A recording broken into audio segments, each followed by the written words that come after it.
We on the podcast, baby. Club Talk.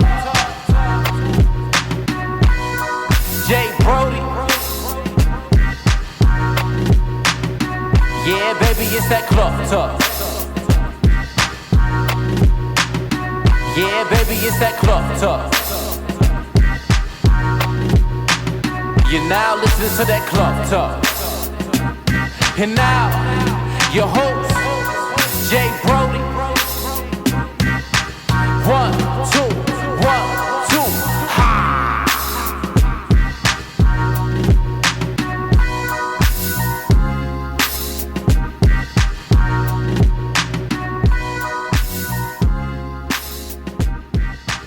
All right, welcome back to another episode of Cloth Talk Podcast. Before we get into today's episode, you know the drill. Go ahead, like, subscribe, rate, comment, all that good stuff.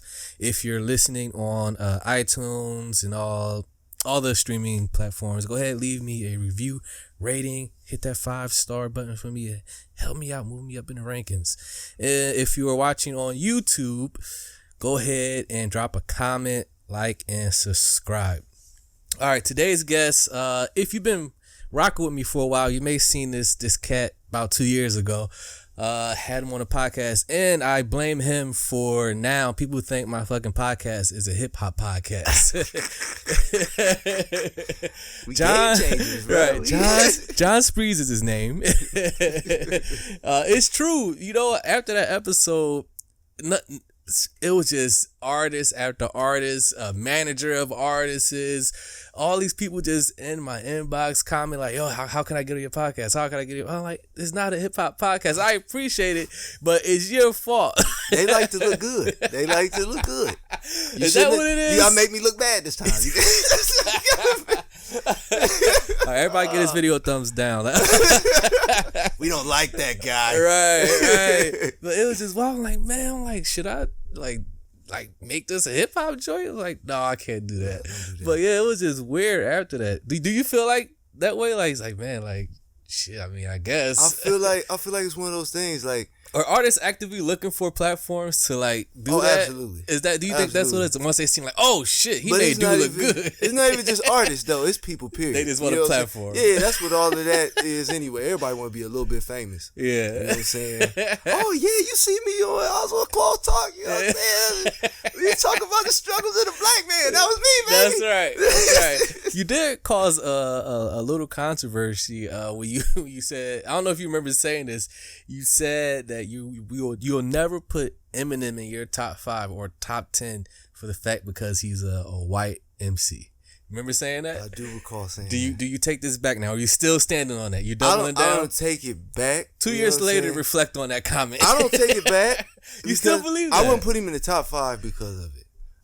Wow. But that's not the sole. Eminem washes. It's not the sole reason. You know what I'm saying? Okay. It takes a lot to be a great MC, and it takes even more to be an all-time great MC. Like, gotcha. It's just like basketball. You could judge based on rings. You could judge based on the eye test. Everybody has their own, you know what I'm saying, barometer of what makes you a great MC, not even just a dope one. Okay. And as far as the technicality of being a rapper, he's super dope. He is super dope. He absolutely learned the art of rap excellently. Yes. From a technical standpoint. Right. Okay. But from a cultural impact standpoint, which is another one of those barometers, you know what I'm saying, that's a part of it, I don't think he had top 5 cultural impact in our community. Maybe that's, and not even maybe, it's absolutely different in, you know what I'm saying, the white community. All you have to do is look at all of the white rappers that came after him. Yes. They all, in some way, shape, or form, had to take something from that blueprint because he was the one that made it work. That's true. Suge never hung him out about him. Right. Oh, poor Vanilla Ice. Yeah, that's tough. He's scared to rap now. You can't pay him to rap. Right. All right, on to some good things. We got a lot to talk about, man. You got some new music out, which we're going to talk about. Giving the name of the project. InItsMidst. InItsMidst. Everywhere. Yes. Give me the story behind. There's a little clip of you running down the middle of a street. You're ripping off your shirt, and we reveal the Superman logo, and you just fade away, and the video just stops. What is that? I did a record that would have been on the album, but you know what I'm saying, I decided later on that I didn't want it to be on the album because I'm big on the flow and the vibe of things. Sure. But I thought the record was dope. Okay. It was a record called Black Superman. My boy Didis made the beat like at my house in front of me. Damn, cooked it up right there. Yeah, right there in front of me. Nice. And I just made that shit up as I went along, man. Like, and I kept having this vision in my head. You know what I'm saying? Because just being a black man in America, period, requires you to have some sort of superpowers. Yeah. You know what I'm saying? For lack of a better word, you got to carry a lot of weight. Mm-hmm. It's a lot of responsibility. And you still have to fit in. No matter how dope you are, how super you are, you still have to fit in to normal society just for survival's sake. You know what I'm saying? It's not just me that's affected. Yeah. So, you know what I'm saying? I got to be dad. I gotta be husband. I gotta be the best MC. I gotta be, you know what I'm saying, this for my homeboys, this for my mama, this for my grandma, this for my siblings. Example, you know what I'm saying, role model. All of these different jobs that we, hats that we wear. You know what I'm saying? You get exhausted. Yeah. You know what I'm saying? You get tired. Is that hard to balance for you? Because then at the same time, what you're saying, like being a dope MC, you constantly are striving, or at least hopefully if you consider yourself a great MC, to push yourself to get better and better and better and better. Well, at the same time, like you said, I'm a family man. I got kids. I got a wife. You know, all these different. Is it challenging to balance all that? Do you find yourself just wanting to like throw in a towel, like, you know what, fuck this shit, man? Well, it can be in the sense that every time you take on a new endeavor, you know what I'm saying, or you add something else to the pile, you got to start all over again with that thing. Yeah. Whatever it is. Yeah. Even as, you know what I'm saying, as simple as I had one kid and now I have two kids. And these are two completely different people with completely different sets of needs. Yeah. But I got to learn this person now. All right. So now, you know what I'm saying, just like I had to learn their mother before them, I got to learn my child, I gotta learn her sister. Yeah. You know, it's another thing another hat that you put on. But as you start to, like with basketball or anything else, the more jump shots you put up, the easier it becomes. That's right. Okay, now we can do two-a-days. Because I did touch football for this amount of years. I did flag football, pee-wee for this amount of years. Yeah. So I'm ready now to do the next thing. Yeah. To me, I had to stop looking for the off day. Like when I was looking for a break, like, damn, when can I have some me time? When can I could never find it. But I think to keep yourself like mentally sane, you need to have some type of solace. But that's another job. Seeking out some me time in the midst of everything else. You know what I'm saying? It's not the world's responsibility to adapt to me. That's true. You know what I'm saying? I have to adapt to my place within the world or make a new place in the world. Goddamn. That's how you navigate it, huh? Yeah, bro. I'm a thinker, bro. Yeah. So last time I saw you was performing at Granero Lounge. Right. Out there on shout out Granero Lounge. Yeah, it was at High Street, right? That's Vine Street. Vine Street. For those who are that's Columbus. We're in Columbus, Ohio. Yeah. For those who are listening. We chopped it up there. We got to talking about, the project, music, Columbus as its hip hop scene and being cliquish and all that. And it was funny to me. I was asking, I was like, do you know any of these artists that performing up here? He's like, no, not one. I don't know one, bro. Not one artist. And at the same time, without putting anybody on blast or discrediting anyone, you also said you wasn't impressed. I mean, but I'll say this in their defense.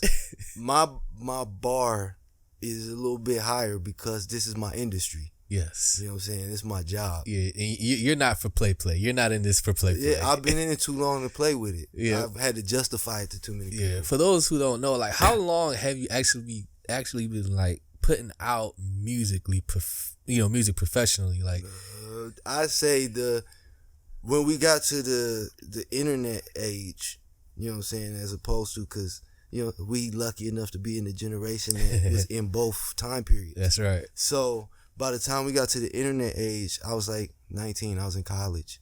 So at that time, the first joint that I really started trying to push on the internet was our Cool 99 joints. When when me and D was in the dorm room. Me, D, and KO was in the dorm room. And you get a little bit of taste of what, you know what I'm saying, all that it entails on a smaller or a minor scale. Yeah. And over the course of time, I just never ceased. You know what I'm saying? I just continued. So that was 2009? Yeah, 2009. All right. And ever since, probably every year, I've put out something at the very least. So we're talking about a little over a decade of doing this. Does it feel like that? Sometimes. Yeah, some days it does, but some days, like, time's one of them fickle things. Some days you wake up and you're like, damn, I remember being in that dorm room like yesterday. Like, looked like a prison. And now, time moves fast. It moves quick, bro. Yeah. It doesn't wait for anybody. Yeah. Back to our conversation that we was having on Granero, at the Granero Lounge before you went on stage. I was talking to you about, like, I was like, why can't Columbus be one of those hubs like a New York or Chicago or LA and Atlanta, like those big major cities that have those record labels and execs and all that stuff there? Because I'm just telling you, like, just from the outside looking in, like you know, I'm not from here, I'm from Philly, and I'm just looking like it's so much talent here. Why? It's no reason that Columbus can't put Columbus on. And you were breaking it down to me like, remember, it's cliquish. It's cliquish. Like it's super cliquish out here. You know, you got people that's on the east side, south side, west side, north side. Nobody really wants to unify. Like, yeah, you said that's what's when the majority of what's holding it back, that growth to, you know, so everyone can shine. With that, do you think that will ever change, or it'll just consistently just be a cliquish thing? Like, oh, this is my hood. That's it. I'm only fucking with my set. That's it. It always changes, bro. Like, has it always been like that? No, well, it's not always been good. You know what I'm saying? My time span isn't super long, but it's longer than some of the people that are currently the people that are doing it now. Right. So when I was trying to figure this out, like trying to figure out my place within this, it was a whole different batch of people out there. You know what I'm saying? You seen people come and go. Yeah, and they, you know what I'm saying?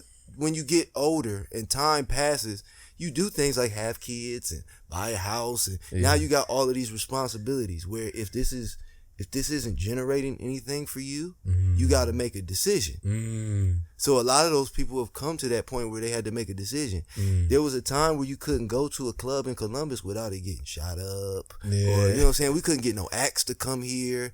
Like, but then that group of people grew up and they left the scene, which is naturally what occurs. Yeah. And then this new group of people come in. So it gets a little bit better because they like, I don't want it to be like how it was when those dudes had it. Right. You know what I'm saying? They were screwing it up for everybody. Exactly. You know what I'm saying? But it's a cycle. In the same breath, there is a certain level of pride. And Ohio is one of those places where everybody's not from here. We have passed through town. We in the Midwest from slavery time. You know what I'm saying? It's been that way. You had people that was coming here for the strict purpose of laying low till they could get to Canada. You know what I'm saying? That things that our learned behaviors are passed down and passed down and passed down. We still kind of have that reputation. Most people aren't settling in Ohio. Yeah, we got about a fourth of our population go to the university. So with that being said, a lot of them are transports. Right. You know what I'm saying? The most famous people that you're thinking of right now are probably Ohio State players. And most of those players aren't from Columbus. They came to Ohio State to play ball. They came to play ball. Yeah. You know what I'm saying? And in that same breath, it's another side to every coin. Because we Midwest, we welcome people with open arms and we embrace their culture when they come here. So people came from the West Coast and they brought elements of their culture to Columbus, and we embraced that. People came from Jamaica and Haiti and all these places, and they brought their culture. Mexico brought their culture, and we take on all of that. So if you're not from here and you're not living within the culture or the identity of the city, what's the identity of the city? They don't know. You can't just pinpoint one thing. And there's not one place you can go. Like if I'm an A&R and I come to Columbus, and I'm like, shoot, where are all the dope rappers at? Yeah. Where do I go? You don't know where to start. Where do I go? You can't go to like the Newport or Express Live or some stuff like that because there's certain walls. Yeah, which you were critical of on our first episode. Yeah, bro. You said they're racist venues. Oh, hell yeah. Hell Still yeah. to this day. Bro. Have you tried to contact these venues and try to work with these venues, or you just seeing how they operate? I've done my boy Jay, that's what he does, is the show thing. Right. And shout out to VA Visions. Yeah, shout out to my homie. Yep. When you watching somebody do it for a certain amount of time, and you start hearing the certain responses and the questions that they ask, and or that they're asked, then you start to look at things funny. It's no different than I worked at a rock station here. I'm not gonna name the rock station or shit. Shout out to them, you know what I'm saying, for the opportunity. Yeah. But it's people's natural prejudices show. And if you got a prejudice, no matter how hard you try to hide it, it's gonna come up eventually if we spend enough time together. So they would ask me goofy ass questions like, do you ever listen to any rock music? Now this is left field. Now I work at a rock station. At the very least, you would think you listen to the station that you work at. Right. You know what I'm saying? You would assume. You know what I'm saying? But because I appear, people see the dreadlocks and they get connotations of what that means. Yeah. It's whatever it means to them. Right. Or they ask me, do you know anything about the station? You already hired me now, dog. It's too late. Like, is this a second interview on the job? So is this about me or is this about the person that hired me? I don't know who you have less faith in. And you read between those questions like, okay, I see what's up. Oh, I've been in this game a long time. I've been black my whole life. You're nobody's fool. Oh yeah, I can peep it from a mile away. Wow. That little face they give you. Yeah. All right, sir. Fuck you and have a nice day. That's all right. It's been real. Wow. Why do you think that they try to, push out, obviously, let's be quite frank, the hip hop scene, when it comes to these venues and, these certain stations rather, what is that, if Columbus is just such a melting pot of everything, you would think that, within that the culture would get dispersed in some form or fashion. Well, it does. But part of the problem, it's a number of things. Part of the problem is the people who decide whether or not, the people who own the venues are not usually people that are a part of the culture. So they're not directly affected by if this culture succeeds, if hip hop succeeds. That's right. If in reality, a lot of people that was from Generation X, which are a lot of the people that are in position to be in ownership now. They have the age where, you know what I'm saying, you're in a position to be in ownership. Yep. They're from a generation where rock was the dominant art form. Yeah. So you love the most whatever it is that you listen to when you're like 15. Right. You know what I'm saying? It's like 13 to 16 or something like that. That's what impacts you the most. That's what impacts you the most. So say you were a teenager in 94. Okay. The rappers that you probably would have been exposed to was probably like Snoop, you know what I'm saying? Yeah. Maybe some Pac. Yeah. And those are extreme forms of what it is to be in black life. That's not everybody's narrative, but if that's all you've ever heard of our narrative, then you decided that that's all that it is. Right. You know what I'm saying? And then on the flip side of that, you like things like Kurt Cobain, you know what I'm saying? Yeah. You like things like U2 and Bono, which, you know what I'm saying, all of those things have, I'm a musician. I'm not just a rapper. Right. So all of those things have qualities and stuff. I can find the beauty in any piece of art. Yeah, you can pull something from all of it. Yeah, especially because we're from a culture that stitches together scraps to make quilts. Yeah. You know what I'm saying, for lack of a better term. Yeah. So I had to parcel through their things. I had to listen to rock music. Yeah. You know what I'm saying? I had to be exposed to their culture because their culture is America's culture. My culture is a niche culture. Right. You know what I'm saying? You got a choice. Right. Yeah. So with that being said, if I don't feel comfortable already, you know what I'm saying, then I'm not gonna discomfort myself for what? Yeah. You know what I'm saying? $1,000. Right. You know what I'm saying? And I'm gonna charge you the $1,000 plus whatever I need for the whatever I predict through my prejudice that I'm gonna need. Dang. Like extra security. Yeah. You know, security that you wouldn't have at a rock show. And if you've been to a rock show, they'll fuck a show up. Oh, they will tear a venue to fucking shreds. They love it. They will tear it to shreds.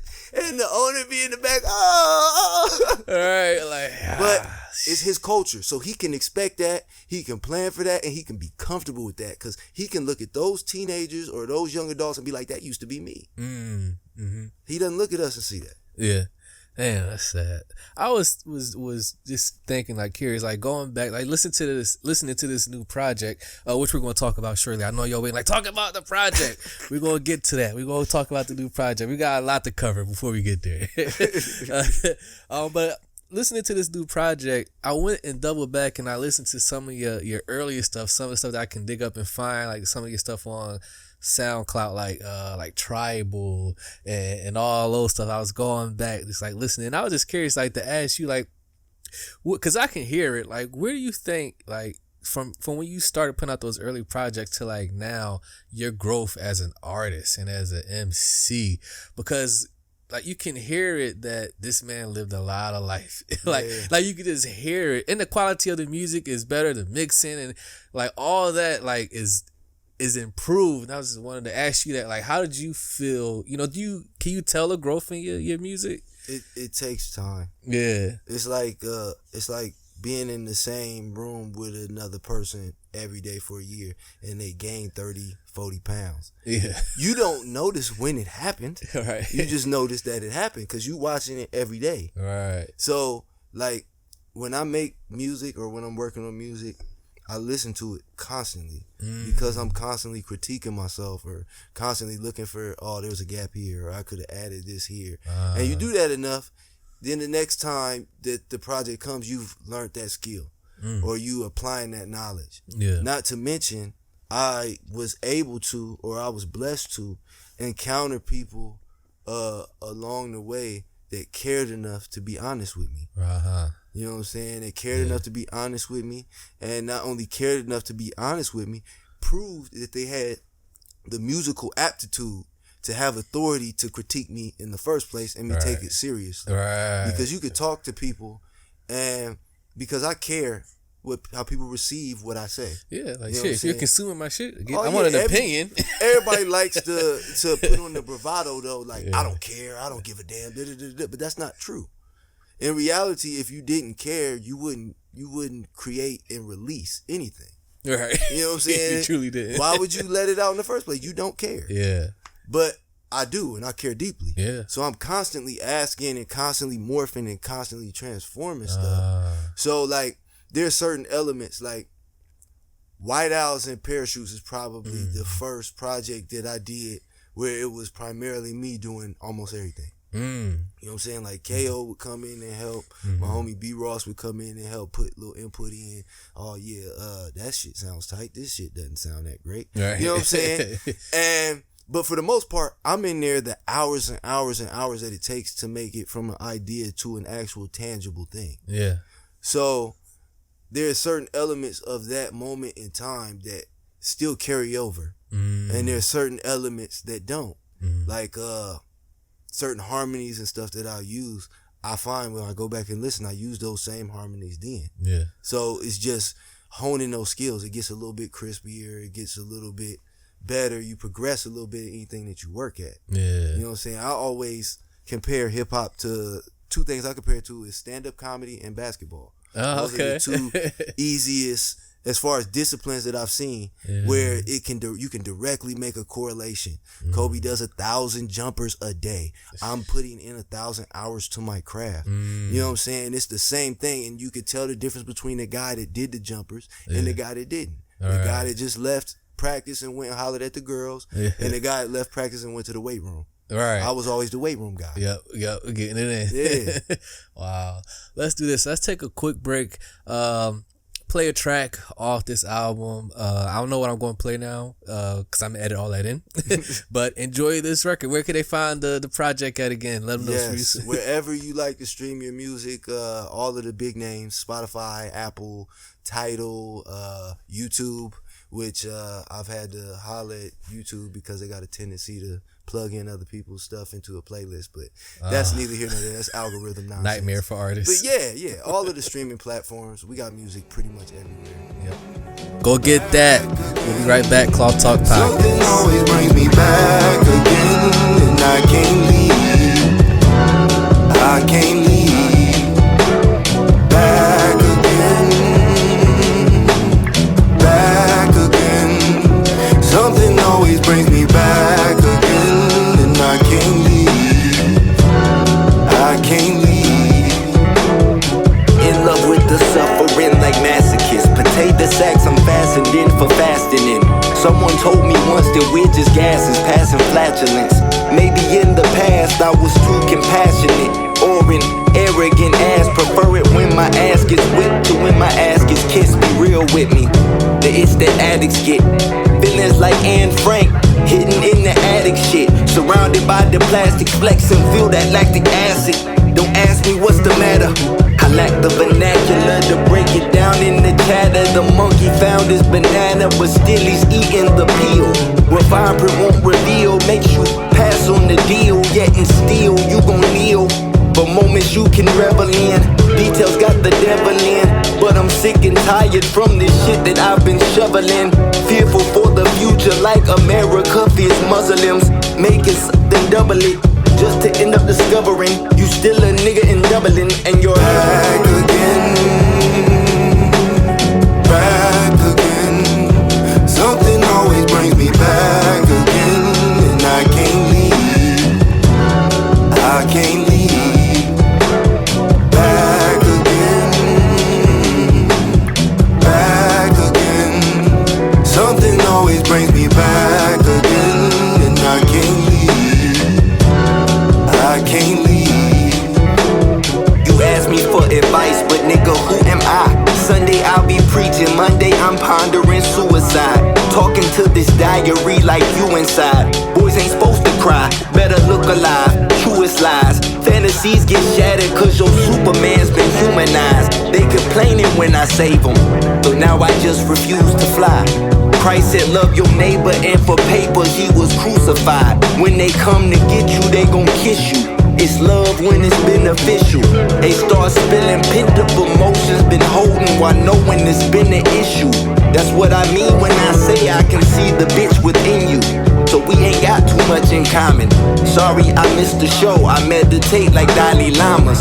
It's much tougher to be honest. Quality in these ebonics, just for niggas. I'm riches, but I can't please everybody. Damn near not off my arm, trying to feed everybody. Do for everybody, learn it like you hardly probably. Back again. Back again. Something always brings me back again, and I can't leave.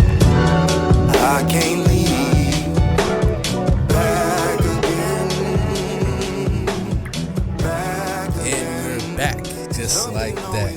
Make sure you go ahead and pick up the album InItsMidst. I'm telling you, don't be looking for like no quick, fix to say when you listen to this record. You're gonna have to digest a lot of stuff because I've been listening to it since it came out, and I'm still digesting.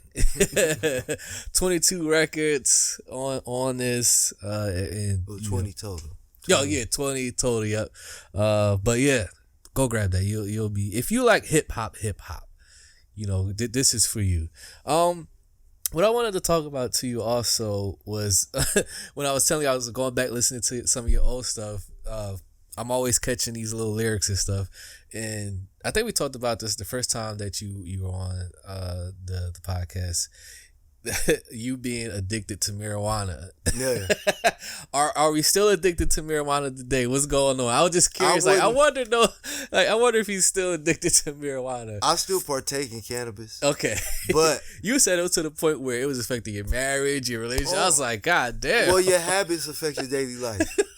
And it's where you place things, the priorities you put on them. Where are we at today with it? The priority isn't anywhere nearly as high. Okay. You know what I'm saying? when you doing stuff over the course of time, it gets old. You know what I'm Okay. saying? And I've gotten a little bit older. So, Okay. you know what I'm saying? I do still indulge, but Yes. it's not something that I have to do. It's not a part of my necessity. Yes. Yeah. So, Yeah. So we slowed down, but not Yeah. the volume that you used to. no.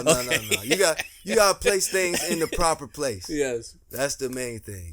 If it's not in the proper place, when you start feeling like you're not as great of a creative, or you're not as patient a friend or a person without a certain, that's something that you need to address. Yeah. No matter what people's philosophy and feelings are on, that's something that's within you, so you gotta address it. Yeah. You're one of those artists who you get busy with the pen. You don't slack with it. You're not, like I was saying earlier, you're not out here playing with it. Like, you are actually putting out shit, that's quality hip hop rap, in my opinion. Right. I wanted to know, like, do you think like that type of style, that type of rap, which people say probably rapidy rap, do you think it has a place in today's hip hop? Like, cause I was just looking at the overall scope of where hip hop is today as a genre, right. And obviously we know where it's at, with trap music, club records, all those, this one sound that's dominant right now. Mm-hmm. Do you think your style of rap has a place in that scheme? I think I kind of touched on this last time we talked. Yeah. It's one of those things where it's like a pendulum. It swings back and forth. And, you know what I'm saying, as long as there are people that exist, because there's a niche audience for everything, especially now that there's the internet. So you can find whatever weird group that is like you, that you fit in, because the world's so vast and the internet opens you up to it. Yeah. So that'll keep certain things alive that normally wouldn't have survived based on when MTV or something decided what we saw. Right. So now we can decide what we see. We can seek out the things that matter. But on the flip side of that coin, you also determine the merits of something, or what something is, by what you're exposed to most regularly. Like we were talking about stereotypes earlier. Yeah. When you are listening to rap on the radio, and I'm going to hold our radio station to task, because I was very disappointed to go from one hip hop station to the other hip hop station, and they're literally playing the exact same record in the exact same spot at the exact same time. That's brainwashing. Yeah. So as you listening to something, you begin becoming conditioned to thinking that this is what it's supposed to be. So good rap requires auto-tune. Good rap requires a video game sample. Yeah. Good rap, you know what I'm saying? So when this is your generation, and it's weird because generations are getting closer and closer together, because you know what I'm saying, we're still young men. Right. In the timeline of time, we're still young men. But younger people, and that's probably due to the internet too, are aging faster mentally than they once did because of what they have access to. Like I would have to sneak to the bootleg man to get unedited rap.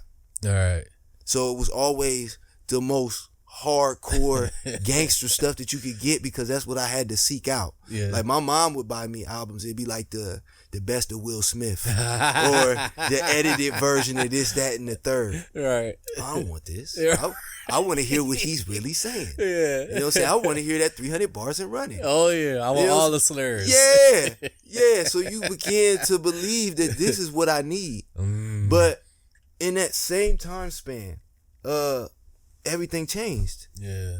And we went through the ugly phases, just like growing your hair out. We went through the ugly phases to get to where we are now. Yeah. We did. Yeah. They didn't have to. Yeah. So this is always what it's been to them. Right. When we had stuff like Crank That Soulja Boy and the Snap movement and Jerkin and all of that. Right. And that paved the way for where we are. You know what I'm saying? Where there's no definitive way to be a rapper. Right. There's no definitive look. There's no definitive cadence or style or melody. You know what I'm saying? You could pretty much, anybody could be a rapper tomorrow. For real. which is why I don't just give everybody, oh, you're dope. Yeah. Because anybody could do it. You gotta earn that. And then anybody would do it. For real. If I'm just saying you're dope, especially if you think that I'm a dope MC, because you would look to me as somebody with some sort of authority. Yeah. Okay, he nice and he said I'm nice. Right. So I know I'm fine. Right. If I get that stamp. Yeah. I had to grow out of that. Yeah, you're not giving everybody that. Well, I got a responsibility. Yeah.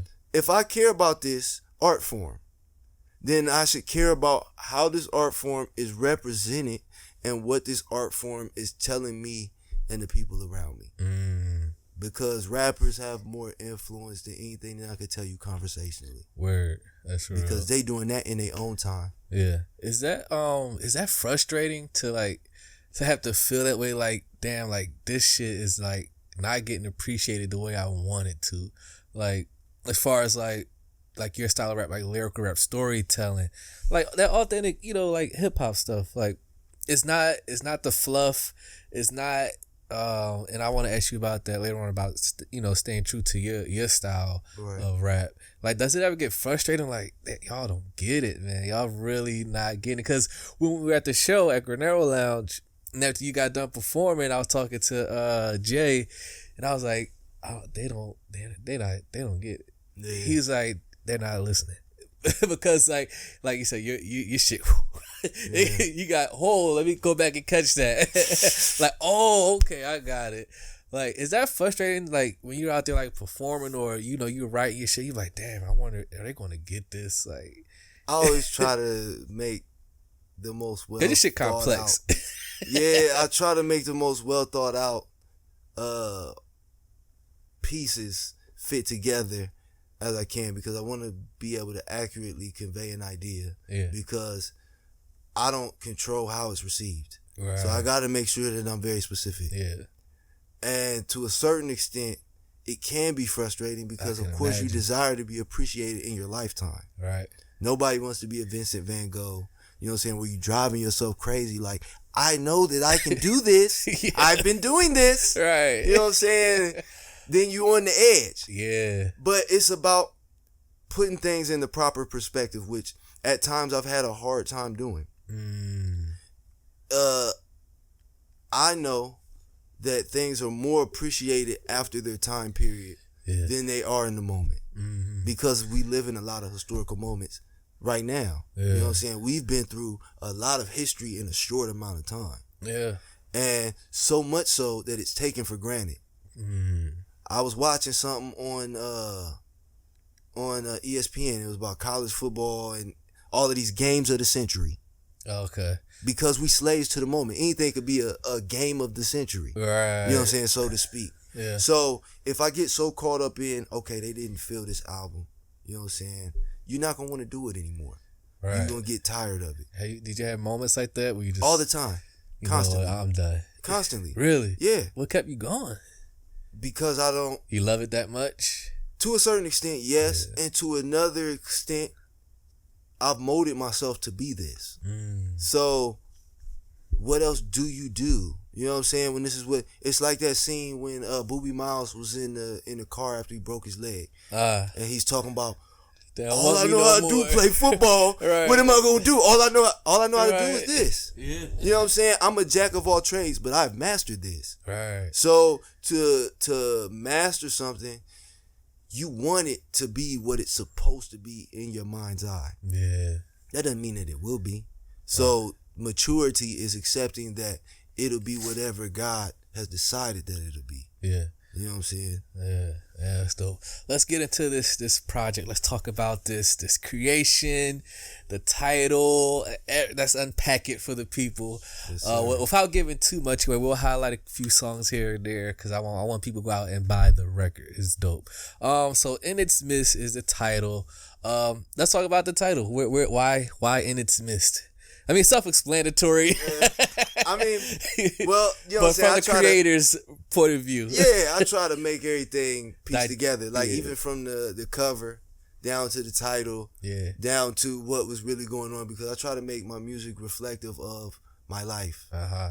And 2019 was probably, if not the most difficult year, one of the most difficult years of my life. Really? Oh yeah. Wow. For sure. Can we Like, talk about it a little bit? Without obviously, getting too we personal. can- Whatever you're comfortable with I'm sharing. gonna say we can go as far as you willing or want to or desire to go. Hey, But, let's unpack it. yeah, like I'm the type of person where I absorb energy. You know what I'm saying? I take things in the heart. And you know what I'm saying? I was born on the cusp. So that's probably the cancer side of it. You know what I'm saying? How they can be emotional vessels, so to speak. But we had talked about the radio thing a little earlier. Yeah. You know what I'm saying? I went to school for broadcast That's right. and radio. Actually, even before that, I had a job. I've been doing security for like close to 3 years. Okay. So professionally, if I had to claim something on my taxes, they would say security guard. Okay. So got a few scuffles here and there, or pretty chill. I mean, had to grip somebody up once or twice. man, I'm not that type of security guard. I'll make sure that I'm securely behind the desk. I'll do that.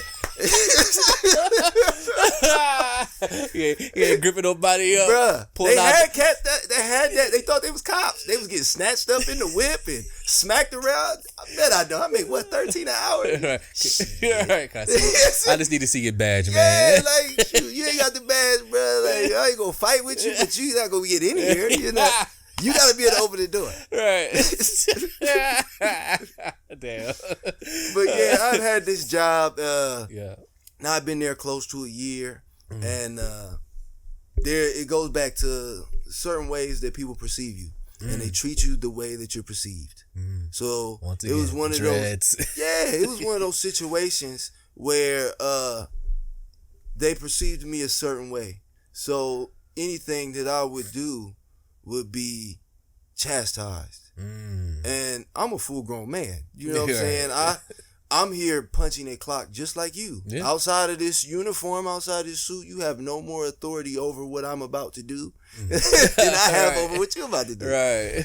But it would always be little things, and at a certain point, it started crossing the boundary of an overbearing boss. It got to be in the point where, and I'm old enough to know where you gotta go through the proper channels.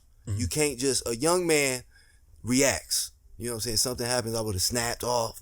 F you, you know. Yeah. It's reactionary. I tried to go through the proper channels. I felt like I was being discriminated against. Really? Yeah, they would trump up write-ups, and it's a certain process that you have to go through to fire somebody. Now, were you the only black employee here, or was it multiple? I was the only black male in my demographic. And the other, actually, they hired one in the midst of me being there. And then they was trying to fire him not too long after he arrived. You know what I'm saying? He kept having, it was always an issue. But our issues are always larger than their issues, even if the issue is the same. Same, yeah. So if he's 5 minutes late, he's 10 minutes late. If It's a big Bill deal. is 5 minutes late, Bill's 5 minutes late. That's right. You know what I'm saying? Right. That's just what it is. Your situation is magnified. Oh yeah, it would be something every time. Your tours aren't long enough. You're not spending enough time on your tours. If I was spending less time though, they'd be too quick. Or the vice versa. Whatever the vice versa is would be the issue. It'll never They started be. trying to confiscate items from me. Yeah. That's when Wow. And I'm the type of person where Damn. if I'm working for you, I'm not working for me, I'm working for you. So if I'm working for you, you're gaining more from me being here than I'm gaining. Right. I'm conscious of that. So it got to a point where I go to HR and I'm like, I can't deal with this situation anymore. I'm carrying it home. It's going with me to my house. Yeah. Cause I'm constantly thinking about it. I work night shift. Oh, So yeah. when I'm not working, damn near I'm asleep. Right. So the times that I'm up, I'm thinking about work. So, you know what I'm saying? I'm telling them like, this is getting out of hand. Well, I am still just this person on the totem pole. And the people that I'm talking about are the people that are closer to the HR person than I've ever been. So now it's my word against your friend or your colleague's word. Can't win. Even if I came first. I came to you first. Right. So after I come to them, they start giving her all of these write-ups. Oh, he had all of these write-ups, even though you're supposed to report them immediately. Yeah. It was all of these things. It was just, you know how they white collar you. Uh-huh. That's basically what they did. They white collared me. It got to a point where I was like, you know what? It's not worth the trouble. I make only this amount. I can have another job by now. Yeah. So, you know what I'm saying? I move on. I go to the radio station. I'm working at the radio station, and you know what I'm saying? It's not a lot of money. There's not a lot of money in radio unless you're the guy. Right. So if you're not the guy, you're not making a whole lot of money. Yeah. So if you're doing this every day, you gotta care. Yeah, you gotta really love it. You gotta care, or they're gonna be able to spot that you don't care. Mm-hmm. Me and a buddy, a coworker of mine, was the best tag team at that company. I'll put that on everything. We never had a complaint. We always got the job done. We was doing our thing. We were sociable. The people liked us and enjoyed our company. Nice. Yep. But everybody that likes you isn't always in a position of power. So when opportunity knocks, if someone doesn't care for your demeanor, or if you won't subjugate yourself in a certain moment, because these moments come up, especially in Black society, where they'll try to put you in your place. Right. And you got an opportunity to either submit or to stand on your morals. And most people scared to. Well, I have submitted in the past, and I remembered how terrible it felt. Mm-hmm. And I decided I wasn't going to submit no more. Not for a job. Yeah. This ain't even a career, dog. Right. This is a job. Right. So, long story short, you know what I'm saying? I need some pay stubs from HR. You know what I'm saying? Without going into too much detail, I needed some pay stubs from HR. We went back and forth about what HR is supposed to do. And as soon as the opportunity... Why are you making this so difficult? As soon as the opportunity to squeeze me out, not even fire me, came, he took the opportunity. Wow. Yeah, I ended up breaking my phone at work. Oh, shit. At the job. We doing we working at the prison, the Shawshank prison. I can't remember the name of it, but we working out there for a festival. I dropped my phone.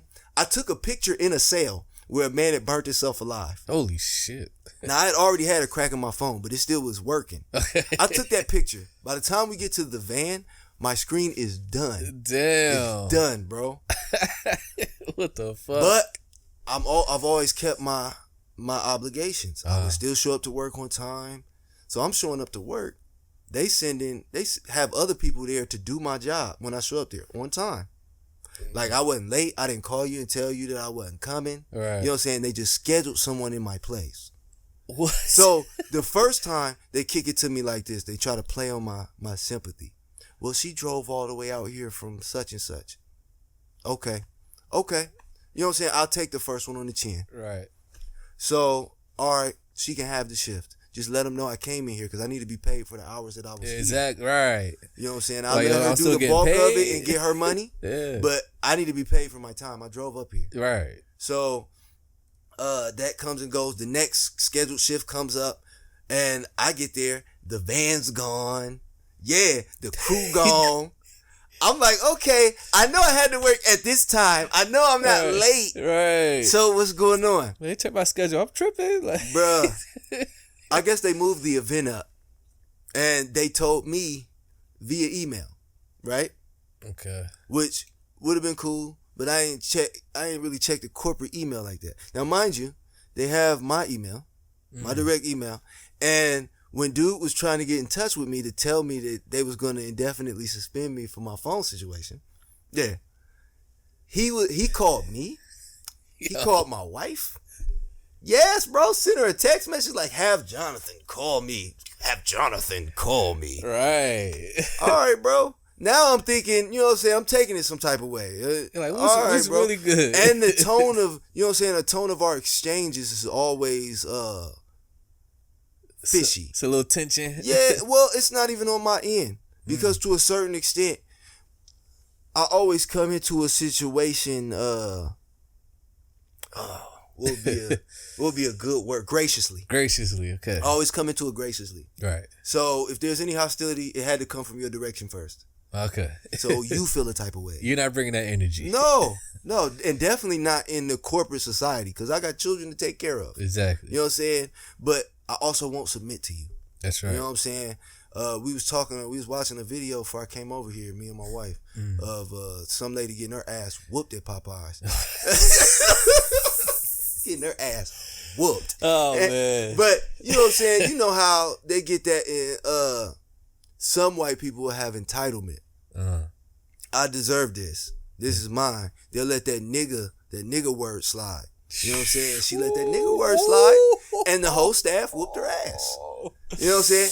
And my wife made a great comment that made me laugh. She forgot we're not our grandparents.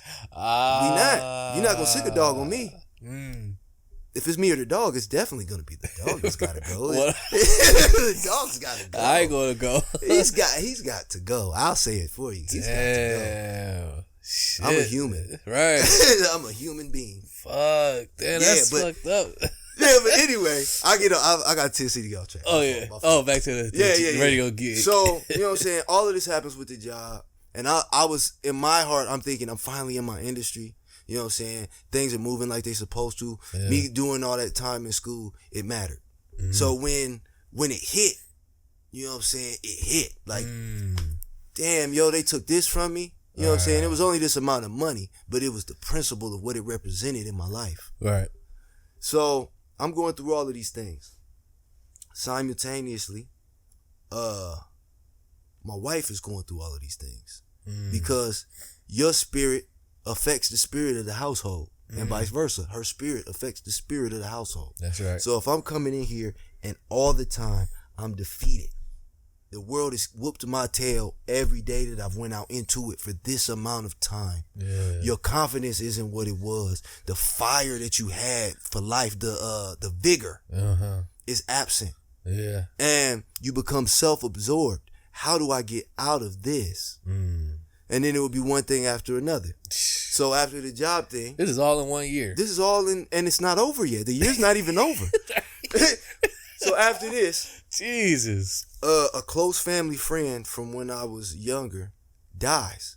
And he dies in such a manner that is extremely tragic. The whole circumstances of it. Now, I'm not new to death. Yeah. But, you know what I'm saying, you get not only remorseful, but you get a certain sense of guilt, as in, why did I let so much time pass and I didn't spend it with you? In the midst of me coming to grips with that, because when the degrees of separation are further out, you better equipped to just push through. So even with that, I didn't break down. I'm seeing it. I'm watching his mother weep, a woman that I care about and that I respect and that I hold in the highest esteem. This is one of my mother's best friends. Yeah. So like family. Yeah, we're family. Damn. So the hurt transfers. You know what I'm saying? You're not supposed to see those things, and she's not supposed to experience that ideally. Right. Damn. In the midst of all of that, those images still firmly implanted in my mind. There's friction at home because there's friction internally. Right. So if I'm having trouble with loving myself, I can't properly love her like she needs to be loved. That's right. I'm taking that for granted. You know what I'm saying? And that's to speak on the things that I was doing, because there were things that I was expecting and that I was desiring and I was wanting. I'm like, you're not doing this for me. I need you right now. You're not doing this for me. Damn. But I'm a vocal person, so I'm saying these things all the time. Right. All the time. Yeah. And when you're the speaker, you don't always take into account the way that it's received. Right. Did you ever feel like it was your fault? Like, all this is my fault because of, all the time. Because I imagine, like, especially like as men, like we put it on ourselves that, a man has to be a stand-up man. This shit has to move because of what I need to do. I got to make it move. I got to make it move. And then when it doesn't, men, it just becomes, once you start second-guessing yourself. Yeah. You know what I'm saying? Naturally, there's going to be times when she second-guesses me. Or she thinks that she knows better or that her life experience is better. And there are times within those times that she'd be correct. There are other times when she's not. Yep. But it is still, at least I believe, my responsibility to make the oars row. That's right. I have to row the oars, whether I'm employed or I'm unemployed, whether I'm at the house taking care of the household or I'm in the streets taking care of what we need for the household. Right. I got to be making it shake. That's right. And if I'm not making it shake, I start questioning myself. Right. You know what I'm saying? So in the midst of all of this going on, I'm in the I don't know if you've been in my crib or not. I don't think you've been in my No, I don't crib. think I've ever been to your spot. But I got a room, my studio, basically, that I work out of, and that I kick it in when I have, you know what I'm saying, my company come through. Yeah. We doing the grown man thing. Yeah. But I found myself in that room for extensive periods of time. And you don't even realize, once you start doing something and you get into it, it becomes a habit. You don't realize what you're doing while you're doing it, because it's just you doing you. You know what I'm saying? I would get up in the morning, I'd immediately go smoke some bud and drink my coffee every single morning. That was the first thing that I would do. You know what I'm saying? Depending on the day, I watch ESPN or something for maybe 4 hours. It's like 4 hours. Bruh, I'll be in there for a long time. Damn. You know, and I'm one of those people that's self-aware to a certain extent. Like, I knew that I was depressed. Like, I knew that what was going on in my mind was going on in my mind because of an emotional void, and the emotional void was there because of spiritual illness. Everything's interconnected. So my spirit was sick. And I never, as men, we got the tendency to never give ourselves time to heal, to weep, to empty. That's right. I started adopting this ideology that no one cares. Yep. You know what I'm saying? My problems are my problems. Yep. It's my responsibility to deal with them, and it's my responsibility to fix this. It's not her job to make me happy. Yep. It's my job to make me happy, but it's also my job to make her happy. And that in and of itself is a large weight to bear. Yeah. Then you throw children in there that are impressionable. So now I can't just break down. I can't just have a day where I'm not doing anything, because they're always needing. And they're not conscious of adult things. Right. They're not conscious that I'm in here because I can't bring myself to come out. Yeah. Or I'm ashamed of how I feel. Because that happens to us as males a lot too. Oh yeah. Being sad is or vulnerable is equated to being weak. Exactly. They look at it and they like, oh, you crying? You're a punk. Like, what the fuck wrong with you, man? Yeah, why you talking about crying, bro? Like, and there's only certain people in your life, your entire life, that you're allowed to have those moments with, and then you can't have them all the time. Exactly. And then it's very few. Yes, even with your woman who you love and loves you. If you're always needy, if you for a long period of time you're needy, and you're needing and you're the emotional one, you know what I'm saying? Now she's looking at you like you can't play your role, because your role is to be the rock. She's supposed to be fluid. You're supposed to be stagnant or stone. Yeah. You know what I'm saying? So you start noticing things. You know what I'm saying? Because behavior is reflective of how people view you. You know what I'm saying? My friends would do things that, looking back on it, looked like they were pitying me. They could see, you know what I'm saying? They could see how pathetic the situation had become. And that's not saying that I'm pathetic. That's saying that the situation that you allowed yourself to be in, because you still got a choice, was pathetic. Yeah. So a month after my homie Eris died, I get a phone call. Actually, I got a message. And my phone's garbage, so I don't usually get things in the moment. So I got to the crib. Take a while to kick in. I got to the crib, regular day, and I get like 5-6 messages all at once. Oh, shit. Yo, call me. Yo, something happened to little bro. Yo, John, it's not looking good.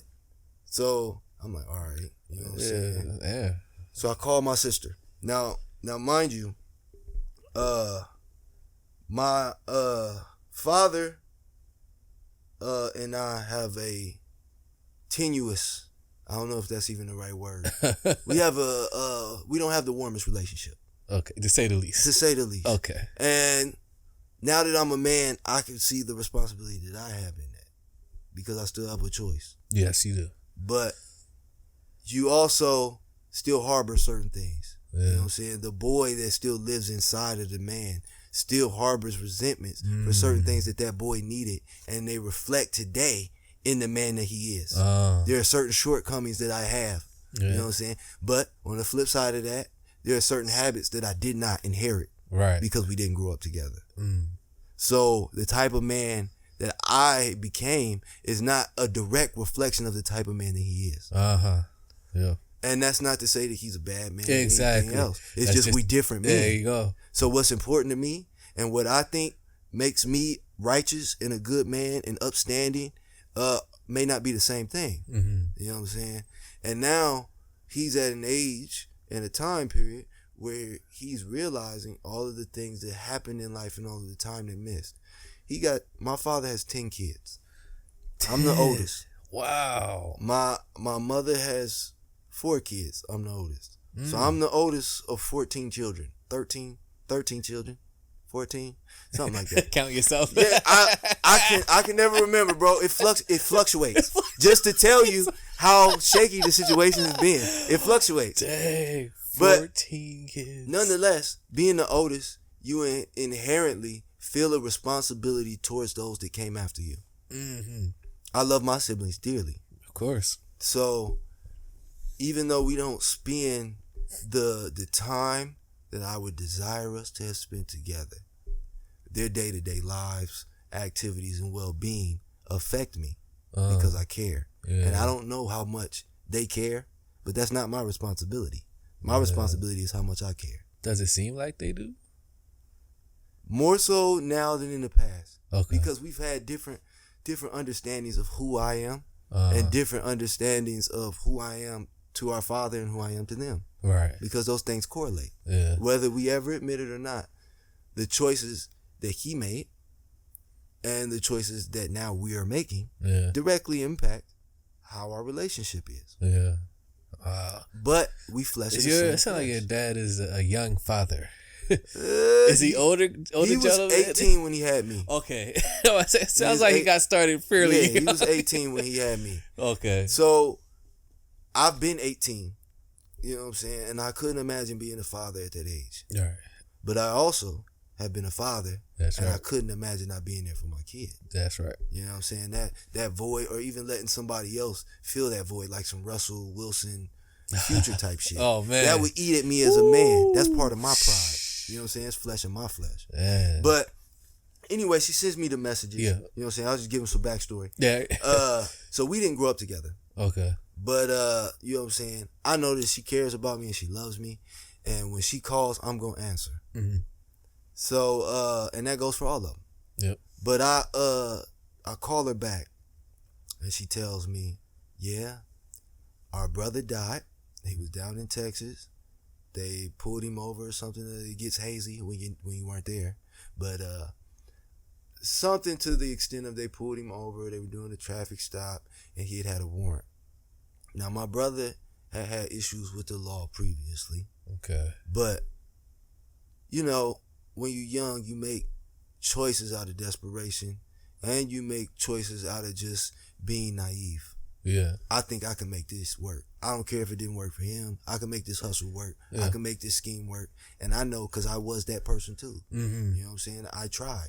Yeah. I just was lucky enough to never end up suffering the irreversible consequences. I suffered plenty of consequences, but none were irreversible. Yeah. So once you got a lot in your record talking about that too. I remember when you said that. It affects me a lot. You know what I'm saying? I harbor that feeling. Wow. And when I don't know what it's like to have been there and to decide that I'm not going back. I only know what it's like to have not been there and decide I ain't going. Exactly. So if those two are anything close, and I'm assuming that the first one is even more extreme than the latter. Yeah. So if that's his thought process, when he decided I wasn't going back, you know what I'm saying? God gave him his will. You know, he was either running or trying to escape the law, and his heart gave out. He had cardiac arrest and died. You know what I'm saying? That is greater than anything that a man can do. You know what I'm saying? So when it's outside of human intervention, when it wasn't something like a car accident. Yeah, car hit him or something. Yeah. When you're looking at it and you don't know who to blame, you just know that it hurts. Yeah.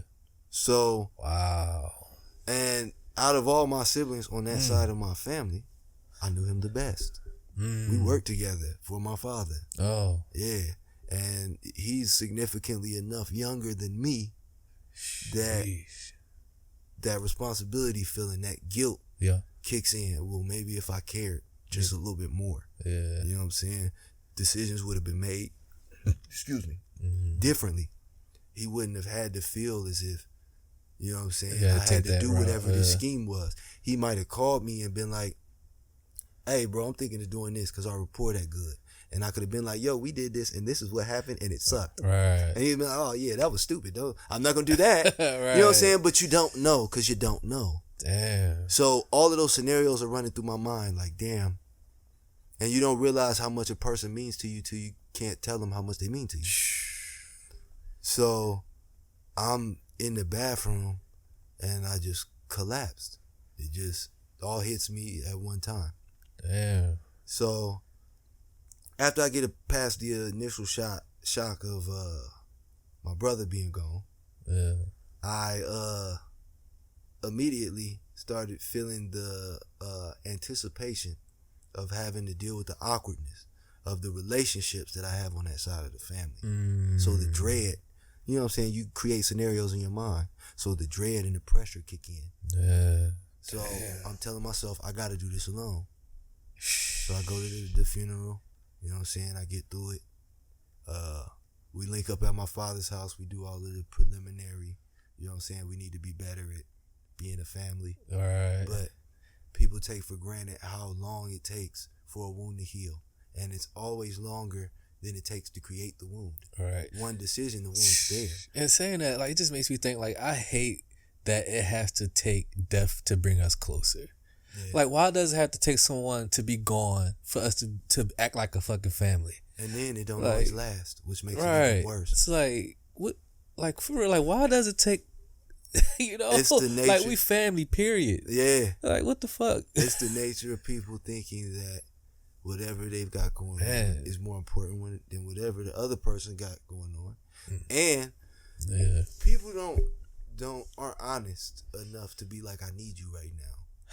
A lot of pride. Yeah, you're not honest enough to be like, I need you right now. Yeah. And sometimes we don't even know how to ask. If you haven't been trained to be, if you've been hardened or calloused, it's hard to be like, I need help. Yeah. I need somebody to talk to. Yeah. You know, and then if you're never doing it in the proper order. Yeah. Because I'm a stream of consciousness type of, if you can't tell by the way this conversation is going. I'm a stream of consciousness type of person. Right. So it just floods out of me. Yeah. So it doesn't always wait for the appropriate time. Wow. It waits till I can't take it anymore. Right. So, you know, I'm spewing and spilling all of this stuff on the people that are in my inner circle. Yeah. My close friends, you know what I'm saying, my wife, you know what I'm saying, and indirectly, my kids. Because whether you know or you don't know, they know everything. Oh, man. Kids pick up quick, boy. They. Bruh, you talking about feeling bad. I was having a conversation with my phone 2 nights ago. And I'm like, yeah, nigga, I'll call you back. You know what I'm saying? Just ending the conversation. My kids are sitting there. My youngest daughter is 2 years old. She says, I'm not your nigga. Okay, what you say? All right, way to hold me accountable there. Appreciate that. Like, oh, that's right. Yeah. And you can still be embarrassed by a kid. A kid can embarrass you easily. They know the right things to say to make you feel foolish. Right. All right, you pulled my card, kid. Right. Whatever. So all this happened in just 1 year. Oh, bro.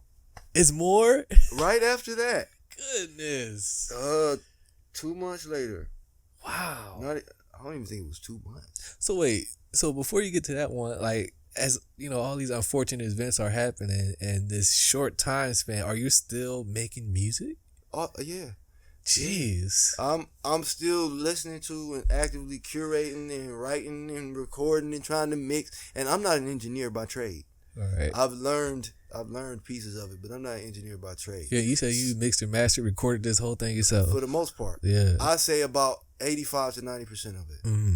You know, because I got help along the way. Yeah. And when people care, they're willing to help you. Right.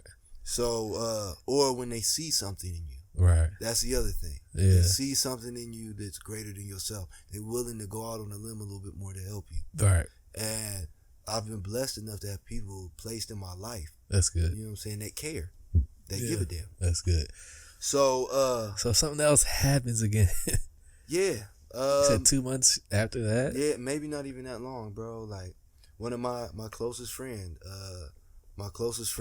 nephew who grew up around us. You know what I'm saying? So he's our next generation. He's always around. We're teenagers.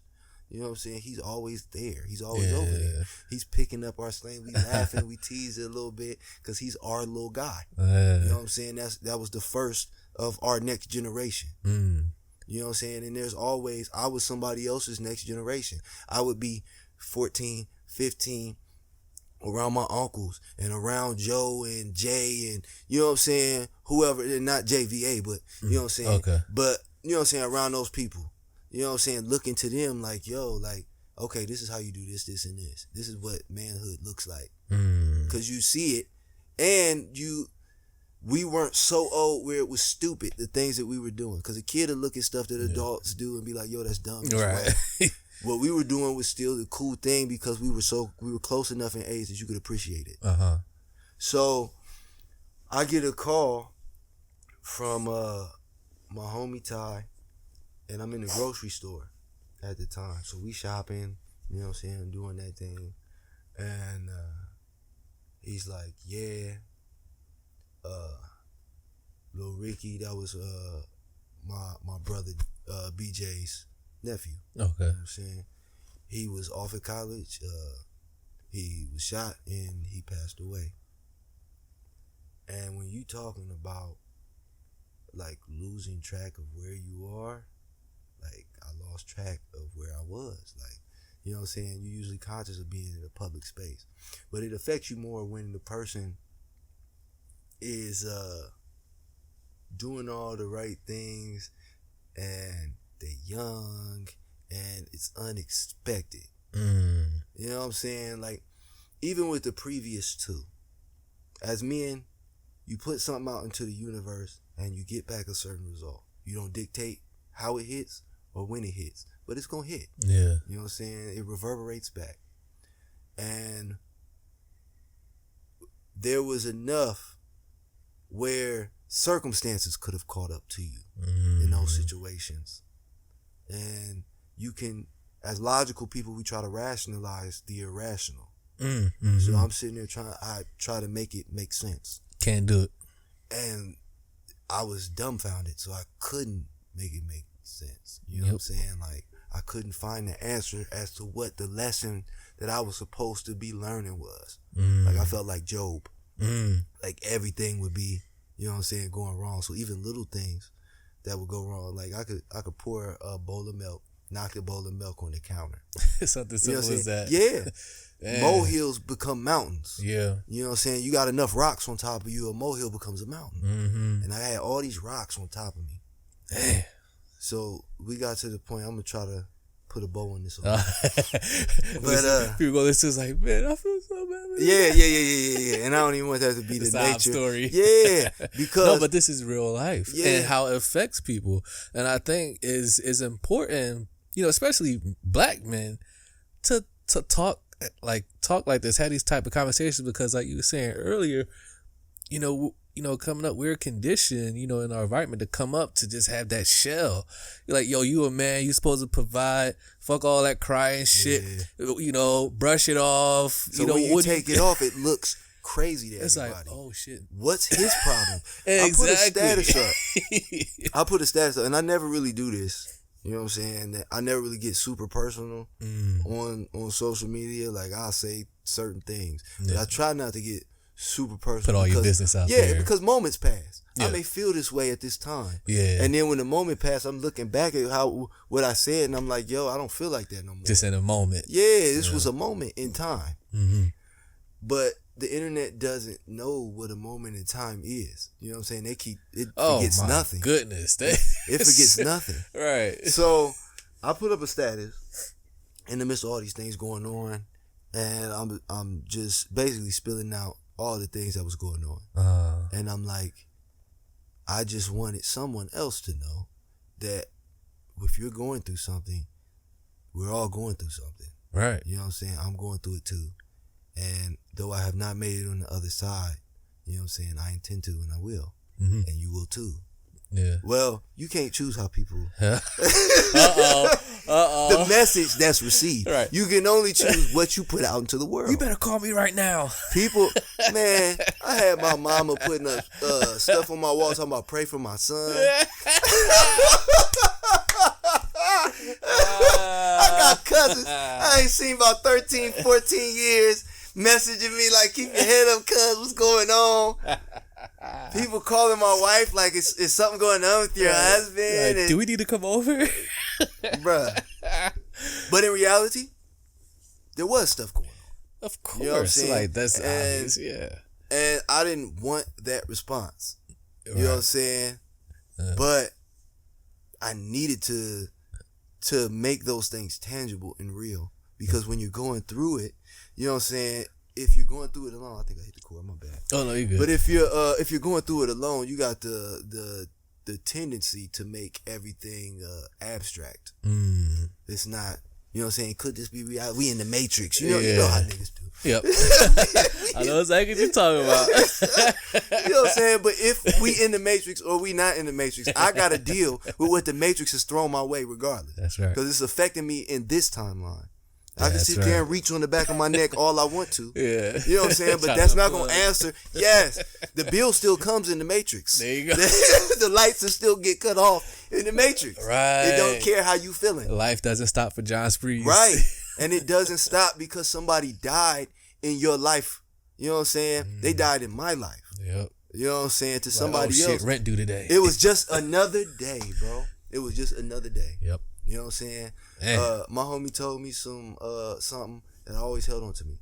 And it was you always know how you feel about somebody else.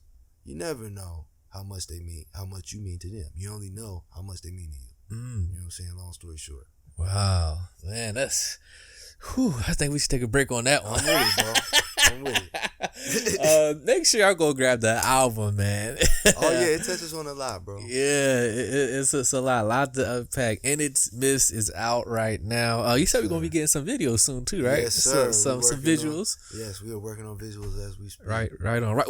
Matter of fact, where can they follow you at? You can follow me at Spreezy on Twitter, though I'm not as responsible in keeping that up as I should be. Spreezy Baby on Instagram, which I update all the time. Facebook, if you type in Jon Spreez, JONSPREEZ, you can connect with me on multiple ways, multiple manners. I got a band page. I got a direct page. Nice. You know what I'm saying? Just get at me. Yeah, there you go. I like to connect. I like to have conversation. Yeah, and he's willing to collab too. Oh, absolutely. Smoke you on your own record. You said that. I ain't say that. Those are your words. We'll be right back right here on Claw Talk Podcast.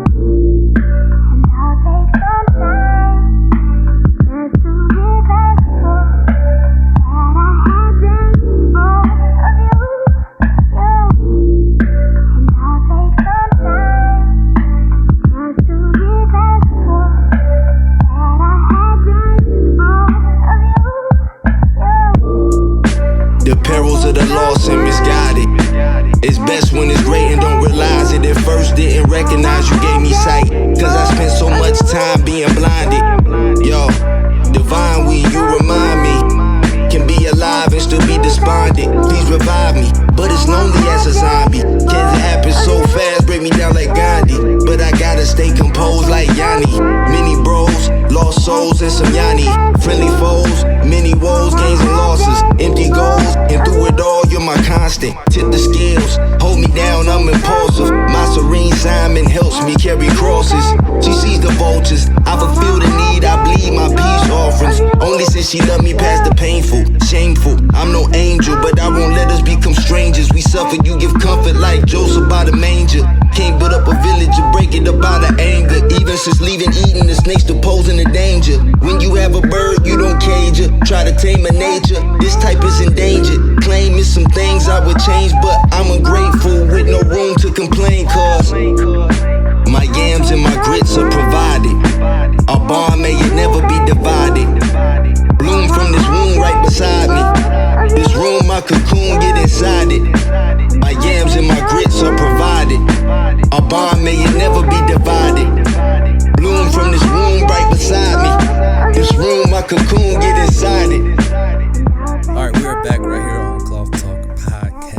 Spreez is still here in the building. Make sure you go grab InItsMidst. It's out right now on all platforms. Yeah, and feel free to reach out to him. He's not a shy guy. I don't bite. Yeah. I guess most people will probably get that impression of you. Like, I don't know if I should reach out to dude. You Look a never little know how, stand. I was about to say, you never know how other people perceive it. You know what I'm saying? Right. I'm not always the most happy-go-lucky individual when people see me out. So. Right. Is there any because I want to highlight a few records off here. Is there any records on here that are some of your favorites that you like? Yeah. Sight. Okay. Sight is probably one of my favorite records. Yeah. A Rose by Another Name. We talked about that. Yeah, that's my shit. All Me. I mean, All Black. Sorry. That's a different song. Right. All Black. That's the last joint on the record. Right? Yeah. Yeah. And probably Lazarus song. Lazarus song might be one of my favorites. Yeah. Like, period. Yeah. That's the one right there. It grows on, things grow on me over time because I done heard everything on there probably right. 250 million times. So how much do you listen to your music before you put out like the final product, like the final, once you figure out, okay, this is what I want to be on the project, then you figure out how you're going to sequence it, like, okay, this is one first, this last, I'm going to put this song after this one, put this here, put that. Then once you put all that together, do you like go back like, no, let me do Definitely. How long did it take you to construct this whole thing? Because like you said, like we were talking earlier, you recorded it yourself, mixed it, mastered it, pressed it up, did everything. Yeah. How long, like? The way that this kind of like came about was, well, I was in the process, like I had a system where me and my homeboy BJ was recording all of all the records together. This is before we got to InItsMidst. So gotcha. This is Dada Spreez. Ah, yeah. Killing Spreez. Yeah. You know what I'm saying? We would just crank out all of these records. Yeah. And we sit down together, we decide which ones impacted the most. Like which records were the best records. Yeah. And he's always had an affinity for hearing how things flow. Like my thing is timing. I'm a stickler for having everything in the right time and a storyline that you can follow or you can at least infer. Yeah. So, but sonically, he has a way of hearing where things blend. Like, and I had other assistants, like, we would send records out to my boy Mikey, who I grew up with down in Atlanta. He works in a studio in Atlanta. He's doing big things down there. Dope. So I would send records out there, and off the strength, this goes back to what I said about people caring. Yep. Off the strength of the nature of our relationship, he did a lot to help us get from idea to tangible, sellable product. And without that element, it wouldn't be possible. Right. And you know what I'm saying? I would talk with, because the other person that was around all the time we talked about earlier was my boy Jordan. You know what I'm saying? VA. Yep. You know what I'm saying? Was always around, basically telling me, you know what I'm saying, like, you gotta be on your job. You know what I'm saying? Like, I put it like this. Sonically, my boy BJ has always kept me accountable since we've been working on music together. He would always keep me accountable as a musician. There's a certain standard that I have to have in my delivery and stuff that I may not hear after the fourth, fifth time we done rap through it, because I'm a rap it all the way through type of guy. Oh shit! So after you weren't taking it most of the time. If I get my way, Ooh-wee. you know what I'm saying. And you know what I'm saying. You would, oh, that didn't sound good. You know what I'm saying. And I know where it comes from. You know what I'm saying. I know that it's genuine, it's authentic, and I can account for it. So when he says it, I take it seriously. That's right. And in that same manner, Jay always kept me accountable as an artist development, as in who I am as Jon Spreez. Yeah. You know what I'm saying? Like, how I present myself to the public. You know what I'm saying? Because as artists, we don't always take that into account. Yeah. We're taking into account the art. Right. So sometimes you need somebody to take into account how people think of you as an artist. Yeah, and these are different than yes men people. Yeah. You don't want a yes man in your corner. Because you'll have people, because I've experienced that too. Yeah. You'll have people that'll say everything is Yeah, that dope. shit hard, Spreez. Put And that out. even if everything's dope, which that's never been the case in the history of anything. Right. Even if everything is dope, there's still stuff that can be doper. Because if you're this dope that everything is dope, then you got another plateau that you reach. Exactly. Or else why are you doing this still? Right. So when we got to InItsMidst, part of it was, we had all of these freaking records. Like we still have all of these records. So we had all of these records, and they were just sitting on my laptop. And even in the meantime, you know what I'm saying? Because life still has to go on for everybody else. Yep. I'm a rapper, so I'm always rapping. You know what I'm saying? If this person's at work, I'm still always rapping. You know what I'm saying? If this person's with their kids, I'm still always rapping. Yeah. You know what I'm saying? So I'm constantly creating stuff 24/7. Yeah. So I'm creating all of these things, and I'm creating these pieces and parts of all of these things. And this person wants to work at this point, but they fizzle out.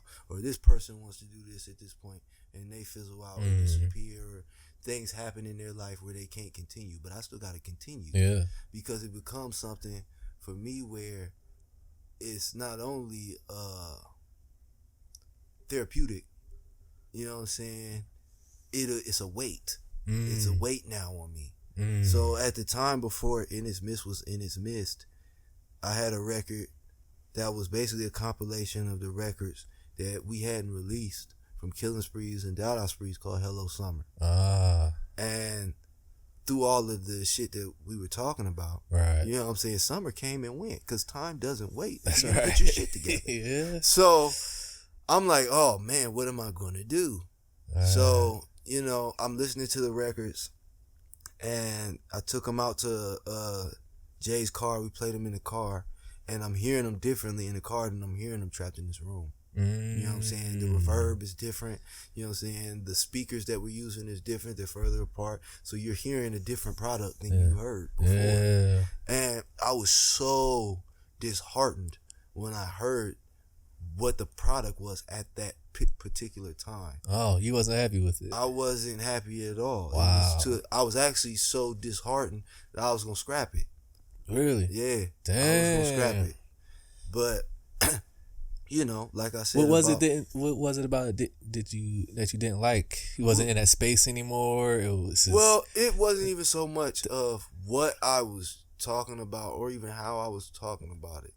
It was how it sounded. you was happy with the sound. Yeah, with the sound quality, Gotcha. with some of the structure, with some of the mix. You knew it could be better. I knew what it sounded like in my mind. Yeah. You know what I'm saying? And it wasn't that. I didn't know, if that was obtainable in the real world, but I knew what I wanted it to sound like in my mind. And it didn't sound anything like that. So I'm like, I don't know what I'm gonna do.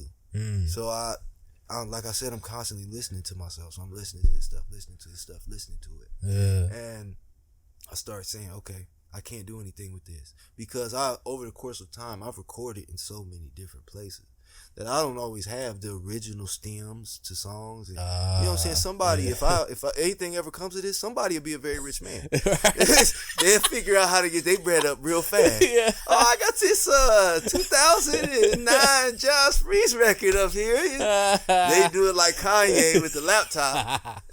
Right. Oh shit. So I had to let all of that go. You know what I'm saying? Because I used to worry about stuff like that. Like, oh man, somebody gonna profit off of my. People would hit me with that. Like, somebody gonna be rapping your songs. And that's not within, you know what I'm saying, the realms of my control. Yeah, I can't worry about that. I can only give you so much material. Yeah. For one, Right. and the material is only gonna be relevant for so long. That's right. Because I'm constantly changing. Yep. So sonically and subject wise, it's gonna change. Yep. So I start picking apart all of these songs, and I'm going through my garage band, seeing what I got, seeing what I worked on, and certain things I was so proud of, like this matters. You know what I'm saying? The things that I'm saying, because when you feel like, which people can, you know what I'm saying, especially in this internet age, when you feel like people aren't listening to you, or they don't care what it is that you have to say or what you're going through. Yeah. You know what I'm saying? You still have to find a way to express it. Yep. And ever since my mom handed me a notebook and said, write down what makes you angry, this is how I've expressed it. So, you know, without it, I don't have that outlet anymore. So I had an obligation. I had a dream that told me I had to put out 4 albums in 4 seasons. Spring. A dream. I had a dream. Wow. I have vivid dreams for occasionally, and sometimes they decide what I do with my life. And this Holy was shit. one of those dreams. I mean, it decided even when I proposed to my wife. I had a dream. Is that right? Yeah. Wow. I take all that stuff seriously. Damn. You know what I'm saying? I'm real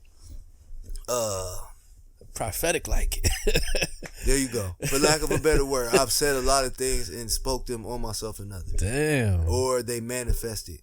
I just picked up on it. Holy shit. It's just at where you vibrating at. So when I get something and it convicts me, so you know what I'm saying, I feel like I have to do it. You move on and it. if I'm not doing it, then I feel the weight of not doing it. Damn. So I released Killing Spreez in like February or March. And I kept telling myself, okay, I've covered spring. I gotta have something done by summer, where Hello Summer came in, and then I was supposed to have InItsMidst was supposed to be fall. I was supposed to have another body of work for the winter. But you know what I'm saying, I'm going through my Job. Right. You know what I'm saying, getting my Job on. Life is happening. Yeah. And I'm like, damn, where are all my cows? Damn, the thieves just killed everybody at the crib. All right, what am I gonna do? I can't really rap right now. Yeah. So I went through like the longest period of time where I just wasn't doing what it is that I do. You know what I'm saying? It's a daily thing for me. Yeah. So there would be days, weeks where I couldn't listen to a beat. You know what I'm saying? I couldn't write. So I still had to be doing something. Yeah. So I'm sitting there listening to all of these songs. And I'm like, all right, something's got to come of it. So I start picking the songs. And at the time I had maybe 22 records on there. And I couldn't find the right combination. And my homeboy Jizzle, my homeboy BJ, he would tell me all the time, because he usually did the bulk of that on the last 2 projects. Oh, okay. The bulk of that was done by him finding the flow. Like, of course, we're listening to it together. Right. But he's listening to it for that. You know what I'm saying? Whereas I'm listening to it for that. I'm listening to it for, okay, I should have took a breath here. Okay, these syllables would have sounded better if I said them quicker here, slower here. Critiquing you know yourself. What I'm saying? Yeah. So I'm not focused necessarily on that particular aspect of it enough. So to appreciate how difficult that it was. Because that matters. The way people receive it. Like, I had got a phone call from my homeboy Amani after the record came out. And if you're around me on a regular enough basis, you probably heard certain songs off the record because I'm constantly playing them. So he hits me like, yeah, man, the record was dope. You know what I'm saying? I know I heard some of these songs, but when you hear them separately, you appreciate things differently than you do when you're sitting there in a car and you hearing the whole body of work. Yeah. You know what I'm saying? And you could take things for granted. Right. You know, I'm sure anybody that's around, I'm sure, and this gonna sound wild, but I'm sure that Basquiat's friends took him for granted in the moment. They just kicking it with Basquiat. You know what I'm saying? If they was his friends from I'm on the street, you know what I'm saying, doing my Samo thing. Yeah. You know what I'm saying? To the point where I'm selling pictures in Versace suits with the paint on it. You know what I'm saying? You can take that for granted if you're there the whole time. Right. You know what I'm You're saying? there. It's just Basquiat being Basquiat. He's just doing what he do. Yeah. Oh, you know that's, what I'm saying? yeah. Cats ain't got to come to every show because they know what it is that I do. Right. You know what I'm saying? And whereas, you know, that may not affect me in the manner that I want, because I still desire that reassurance. I still desire that support. Yeah. Just like a kid playing Pee-wee. You know what I'm saying? I still desire see your mom and your dad in the stands, even if you ain't getting no tick. Yeah. So, and with that, you have certain expectations, because we're in a glamorous, you know what I'm saying, a glamorous type of industry. The extremes are extreme. You know what I'm saying? If I'm broke and I rap this well, then I'm super broke. Because in their mind's eye, I should have been signed years ago. And since I'm not, this ain't going nowhere. And since it's not going nowhere, then it doesn't matter if I go to your show or not, because you'll be done next year. Right. You know, I'm privy to all those things that people won't say to you. Right. But, you know what I'm saying? I feel the spirits of, or the aura of, or the mood of a room. I know niggas know. You know? Right.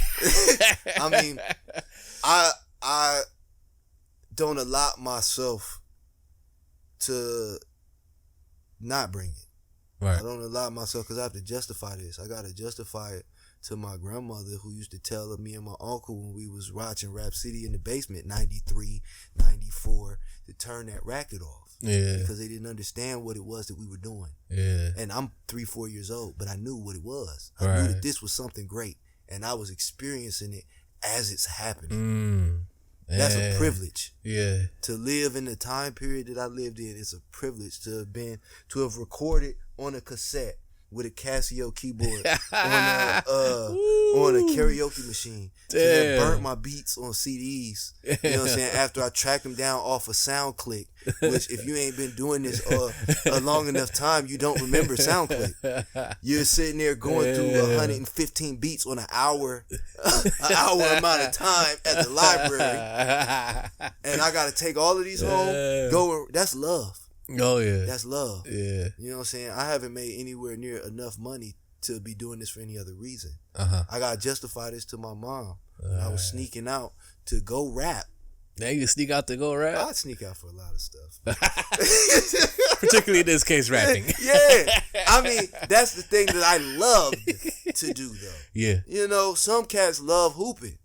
I love rap like people love hooping. Yeah. I was a sportsman of rap. Like, people were a sportsman of hooping, where they playing 21 and they playing horse. Yeah. I'm sitting there doing lyrical exercises, point to something in the room, and you got rap to it about what's in the room. We sitting in the Apple store when they used to have the iPods up at Easton, and you could just go to the iPods and go play on the which we playing beats on the iPod docks, rapping in the middle of the Apple store.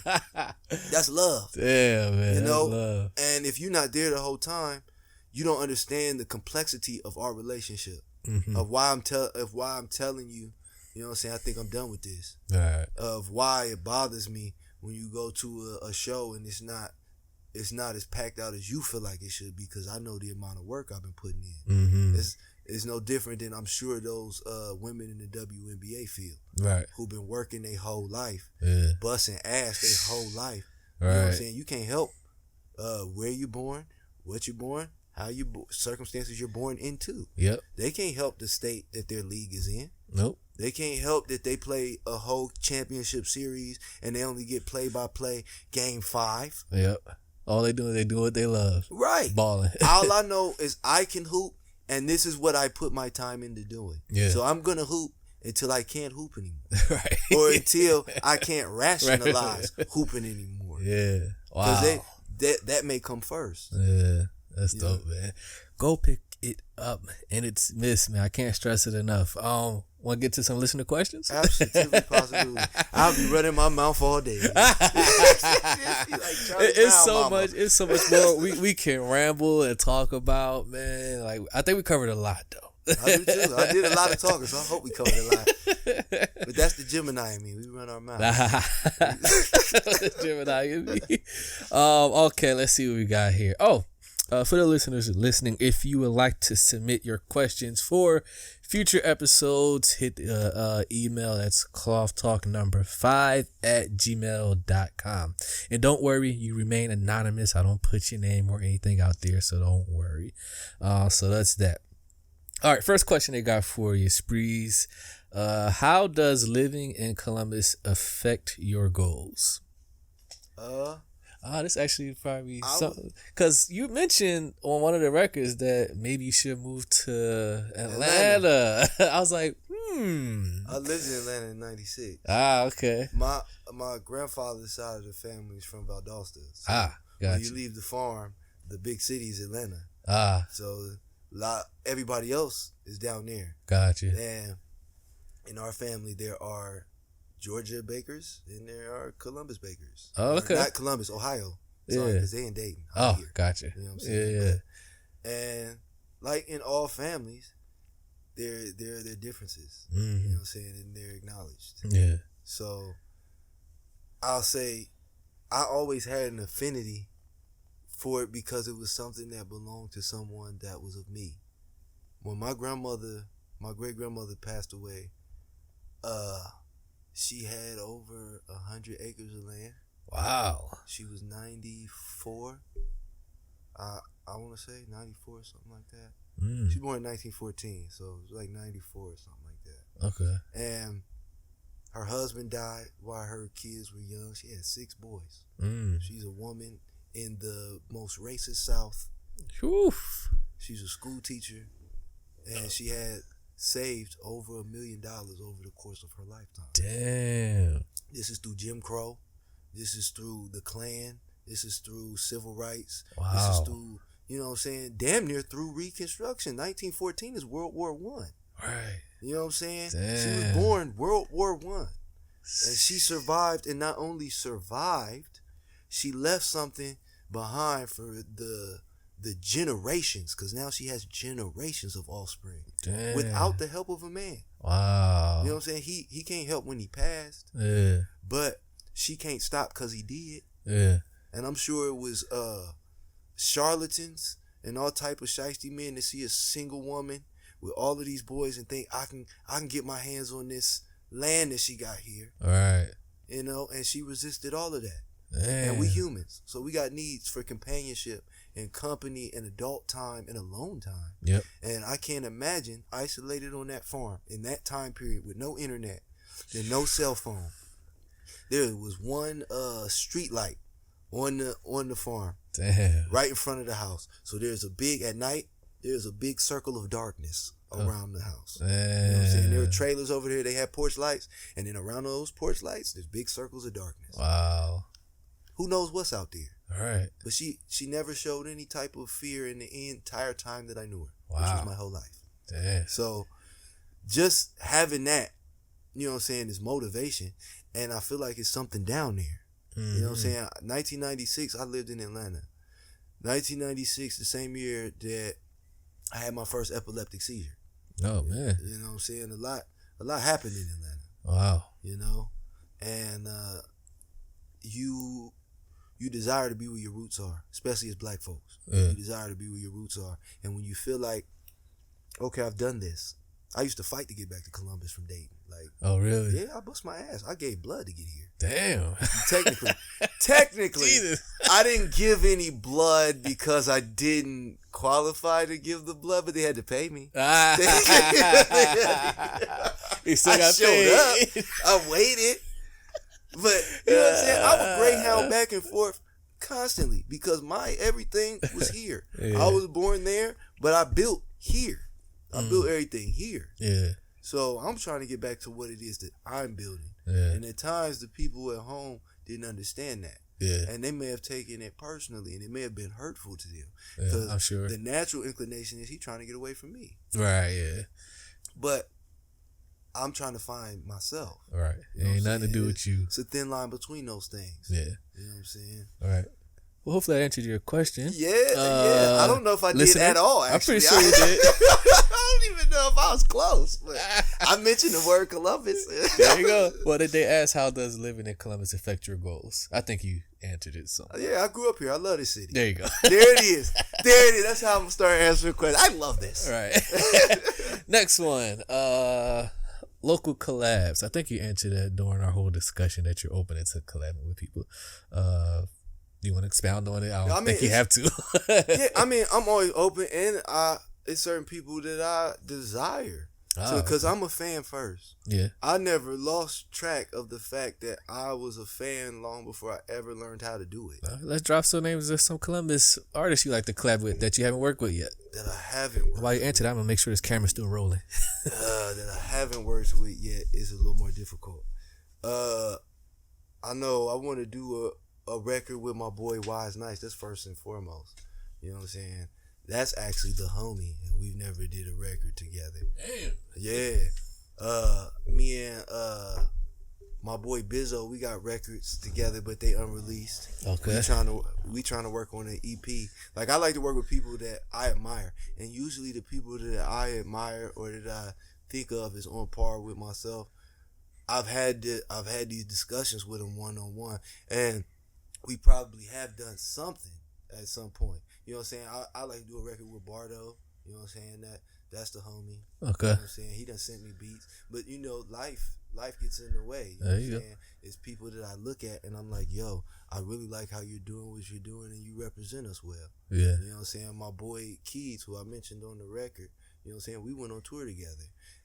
My boy Kel, we went on tour together. We all did a record together.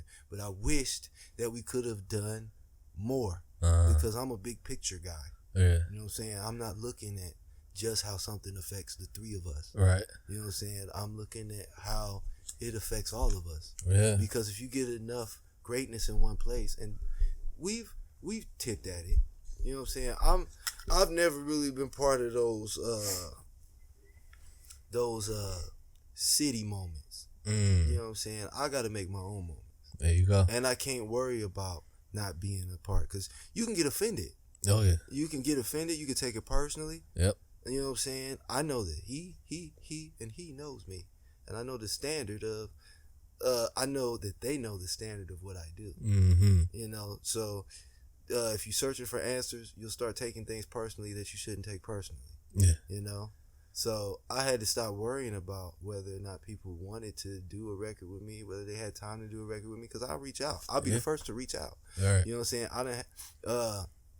My boy Joff, that's another one. We did a dope record together that I don't feel got the due that it deserved.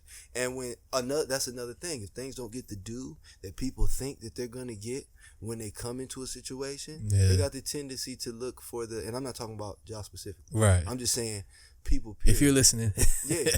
I'm just saying people, period. That's just the nature of man. Yeah. You know what I'm saying? I didn't benefit from this situation or scenario in the manner that I thought that I would. Mm-hmm. And because I don't, people don't let things appreciate like wine does. You know what I'm saying? Where they're like, oh, over the course of time, this got better. Yeah. You know, people let things age like milk. Yeah. So if it didn't hit in a month, 2 months, it's not gonna hit in my mind's eye, and I gotta move forward. Yeah. You know what I'm saying? I couldn't adopt that. Yeah. You know, I know I got certain things that don't matter until after your point of consciousness. Mm-hmm. It may have been 2-3 years for me.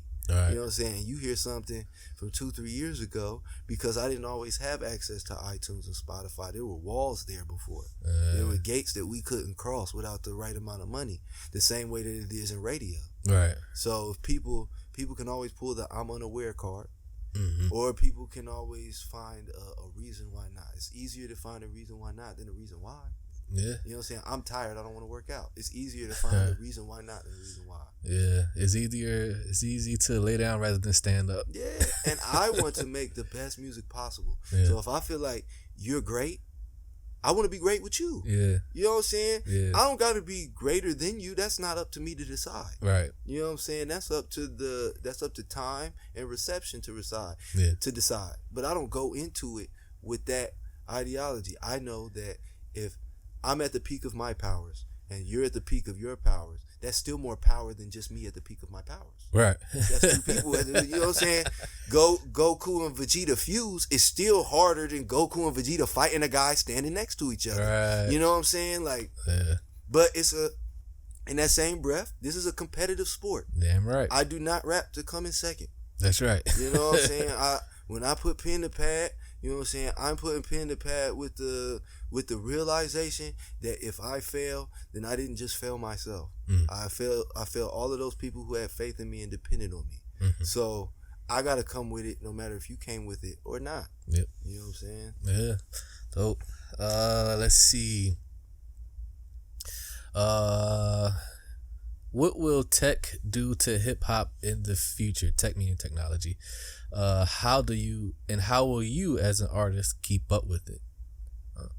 It's a good entrenching question. You must make apps or something. Right.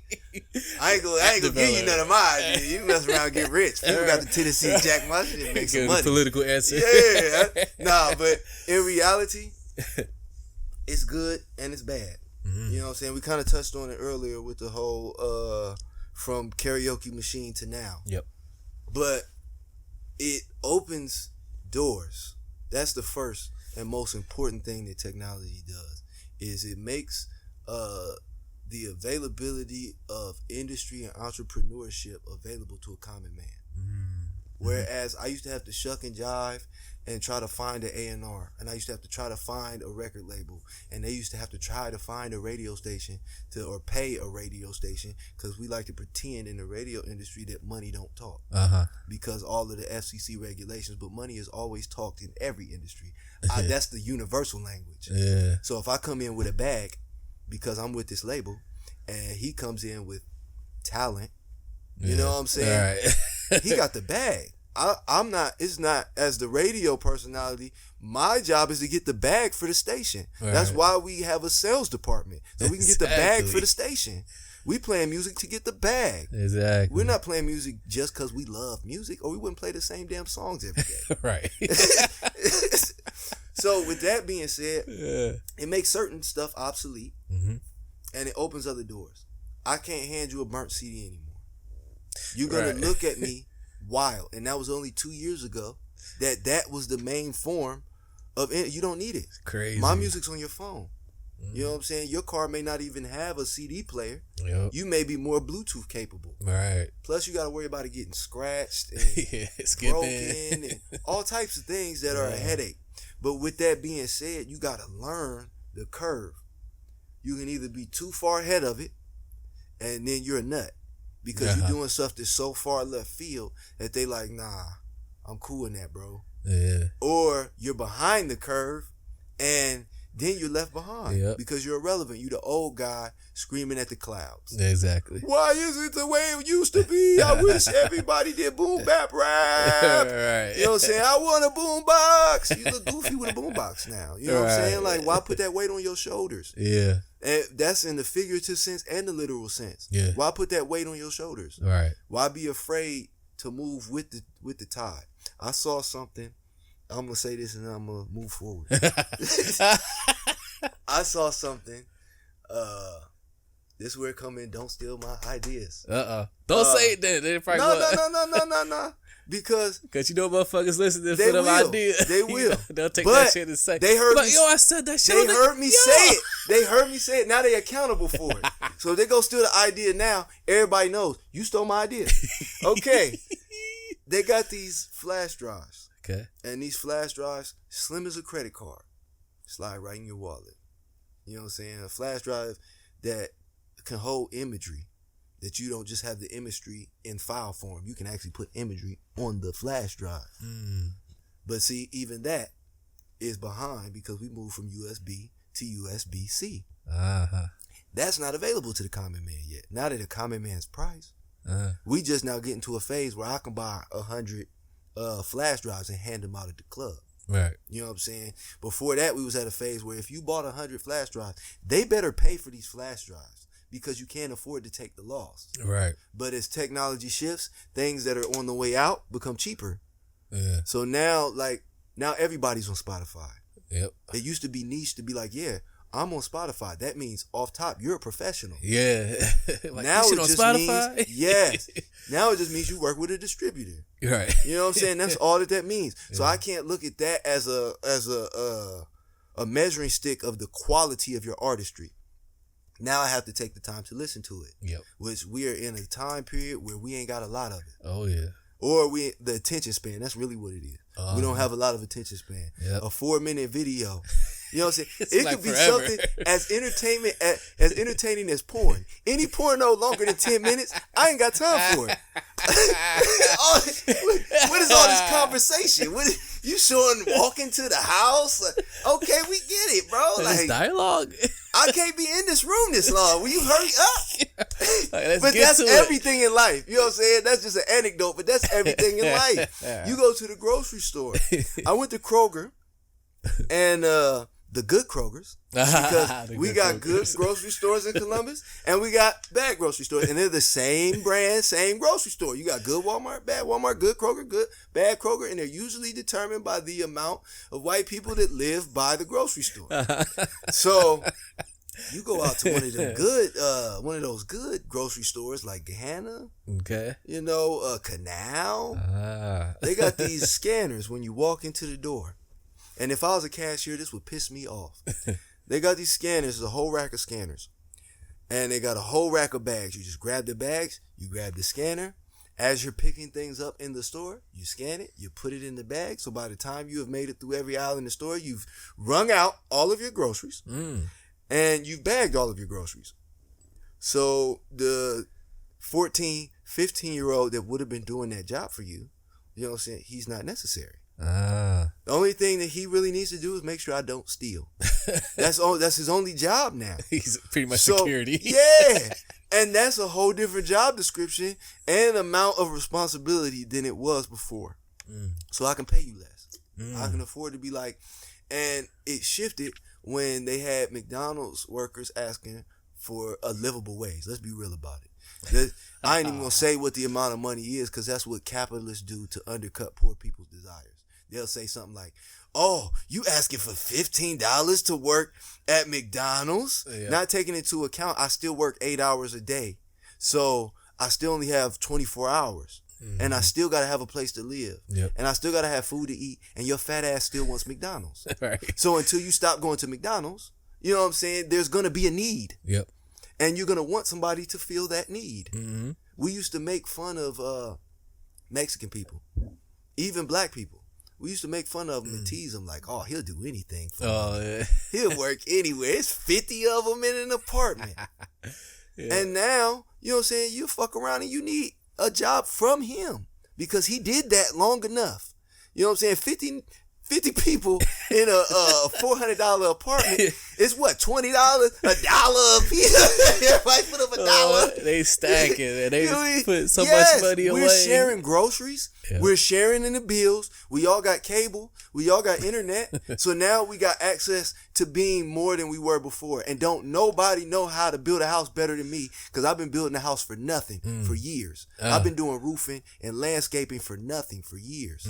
So I got all the skills. It's no different than when they let the slaves free. And all of these white people have been sitting on the couch chilling for 400 years. At least, I'm not even gonna jump out the window. At least 250 years. Okay. They've been chilling. Yeah. 250 years is an exorbitant amount of time to be doing nothing. That's generations. Yes. So now you're passing on generational habits on both sides of the coin. Whereas I feel like, you know what I'm saying, I'll be working the hardest freaking job, you know what I'm saying, and I'll be like, yo, I'm exhausted. You know what I'm saying? The natural tendency of another person of color is, nigga, I'm exhausted too. Right. Who you telling? We're all tired. Right, we're all tired. So no shit. I don't really care how tired you are. All of this awareness in our community about mental health and taking into account rest, that's new.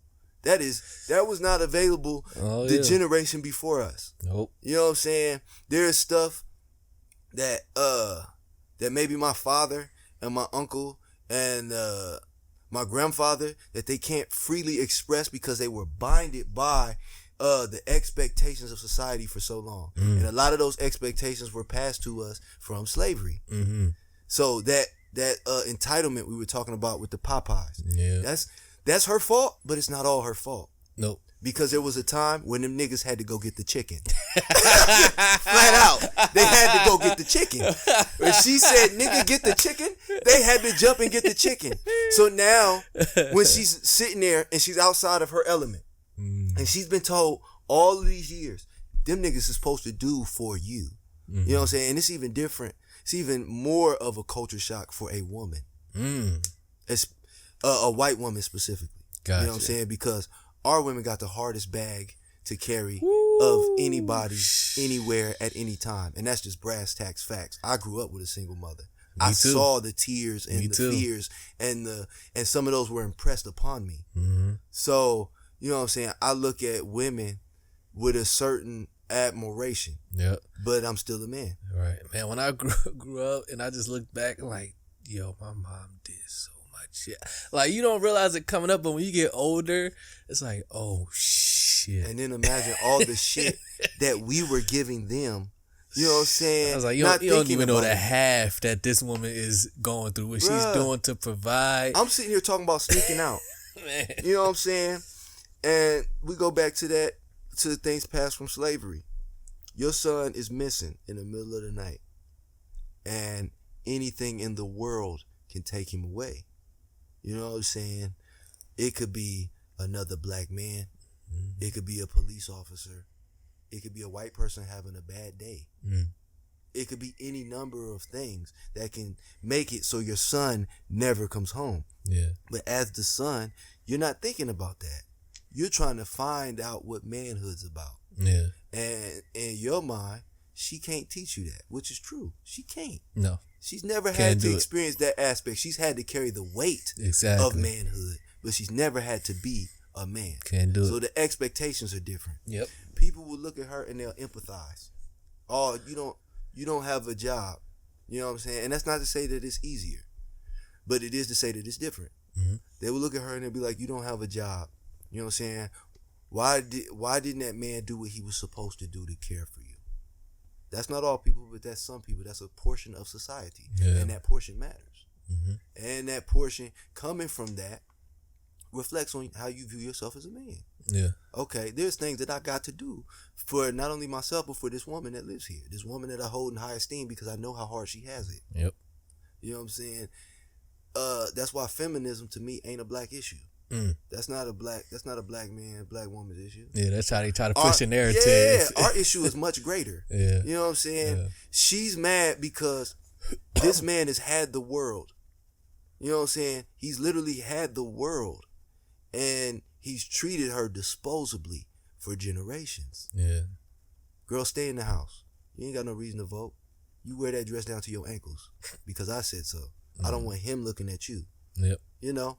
And there's good and bad in all things, but that after generations, that becomes oppression. Mm. Now, your oppression and my oppression, sweetheart, are very different. Yeah. They have very different levels of oppression because at the end of the day, he still wants you. Mm. And if I rule the world and I want you in the world, there's appreciation for you within the world. Mm. There are things that are allotted for you within my world because I want you here. Yeah. But there's no benefit to him for me to be here. Yep. I am competition, and I'm competition that has 250 years worth of extra work, aggression, determination, anger, anguish. I got 250 years on him because he got a 250-year head start. Talk about it. So if he's in the whip driving, they done got the cars, and I'm running, and I'm on his bumper. I'm not even next to him, but even he can see me in the rear view. It is extremely terrifying. Yep. Because I've made all of these concessions to keep you in your place, and you refuse to be. Mm.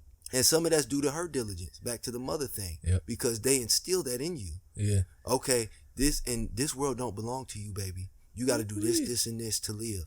Yeah. And you got to do this much better than him and her to achieve this much less than him and her. Is this could this have been inspired the song Womb?